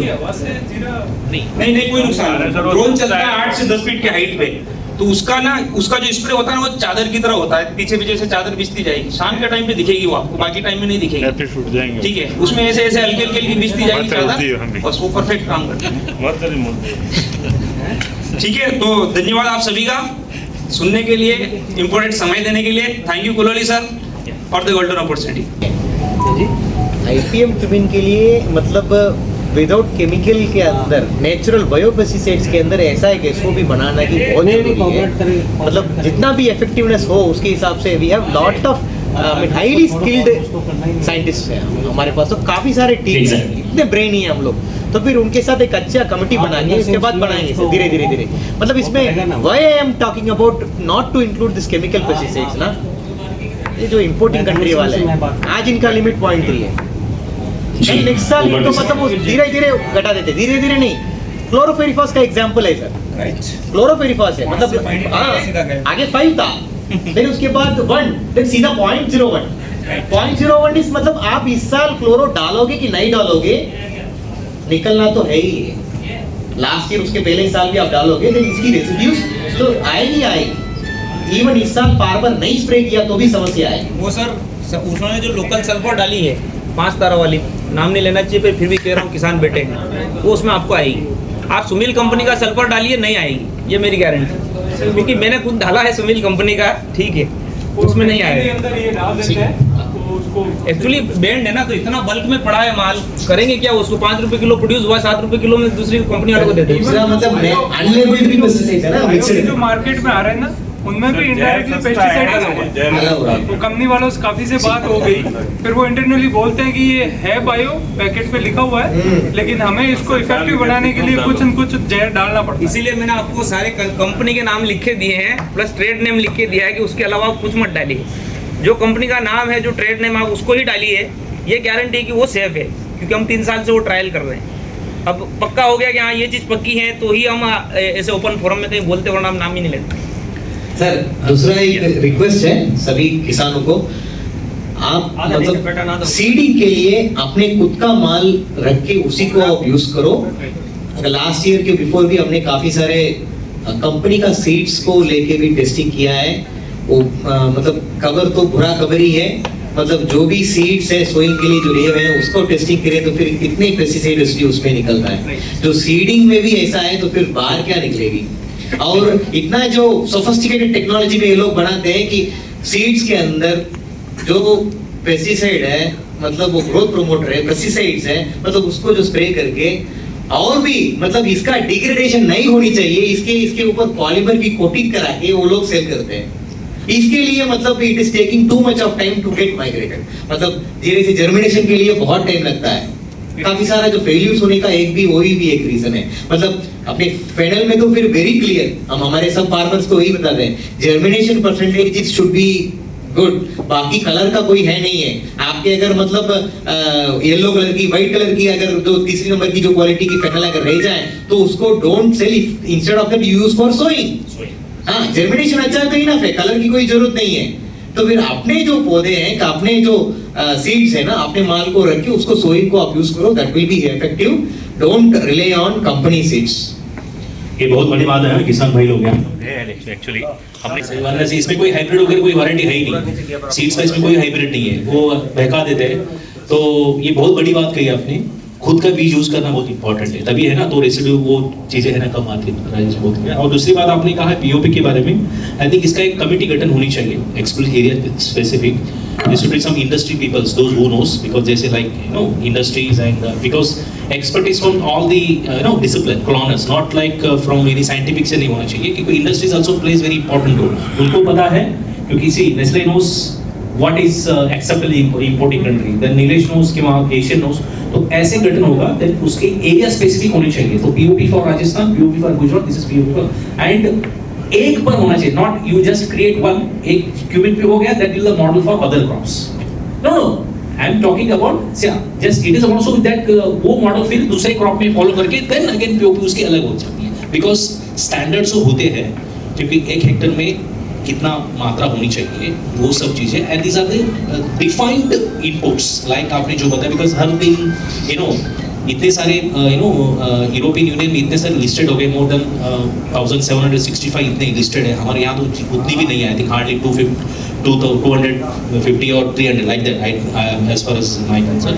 तो ऐसी चीज़ें हैं ना हम बोलते हैं, लेकिन ये एसोसिएशन है स्पाइस बॉडी, हम we will write in this, हम भी करेंगे, we will take up this to the HO and even NRCS they are also one of the major, ये है ICR, बिकॉज इसमें ICR का बहुत बड़ा रोल है, एग्रीकल्चर यूनिवर्सिटी, बिकॉज POP वो बनाते हैं, we are the export promotion council. हम क्या है, वी आर प्रमोट करते हैं मार्केट को, बट जो डेवलपमेंट की चीज़ें हैं, जो ये ग्राउंड लेवल की चीज़ें हैं, दिस इज वेरी इंपॉर्टेंट। तो इसके लिए ना कमिटी होनी चाहिए, सो दोज कमिटी, वो कमिटी इसको डिस्कस करेगी, ब्रेनस्टॉर्मिंग होगा, इनपुट्स लेंगे, then they will come to the final conclusion, this is the soul. ये होना चाहिए बिकॉज करते हैं तो उसका ऑलरेडी शायद होगा इसका नहीं बड़ा नहीं, one standard, so this is the thing human can ये फॉलो करो, that's all. No free national organic farming, no free is there ना, they are looking after this organic farming, जो उन लोग इसका ऑलरेडी है, उनका होगा इसका बिकॉज ऑफ प्रैक्टिस। तो अवेलेबल क्यों नहीं कराते सर, उन्होंने छिपा के रखा हुआ है क्या? नहीं, अभी ऐसा है कि सब तो ऐसा करता नहीं है ना, नहीं तो करते क्या नहीं है अभी है।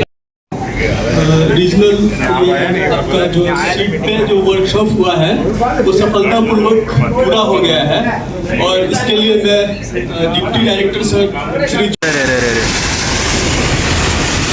जोधपुर में है ये बारिश।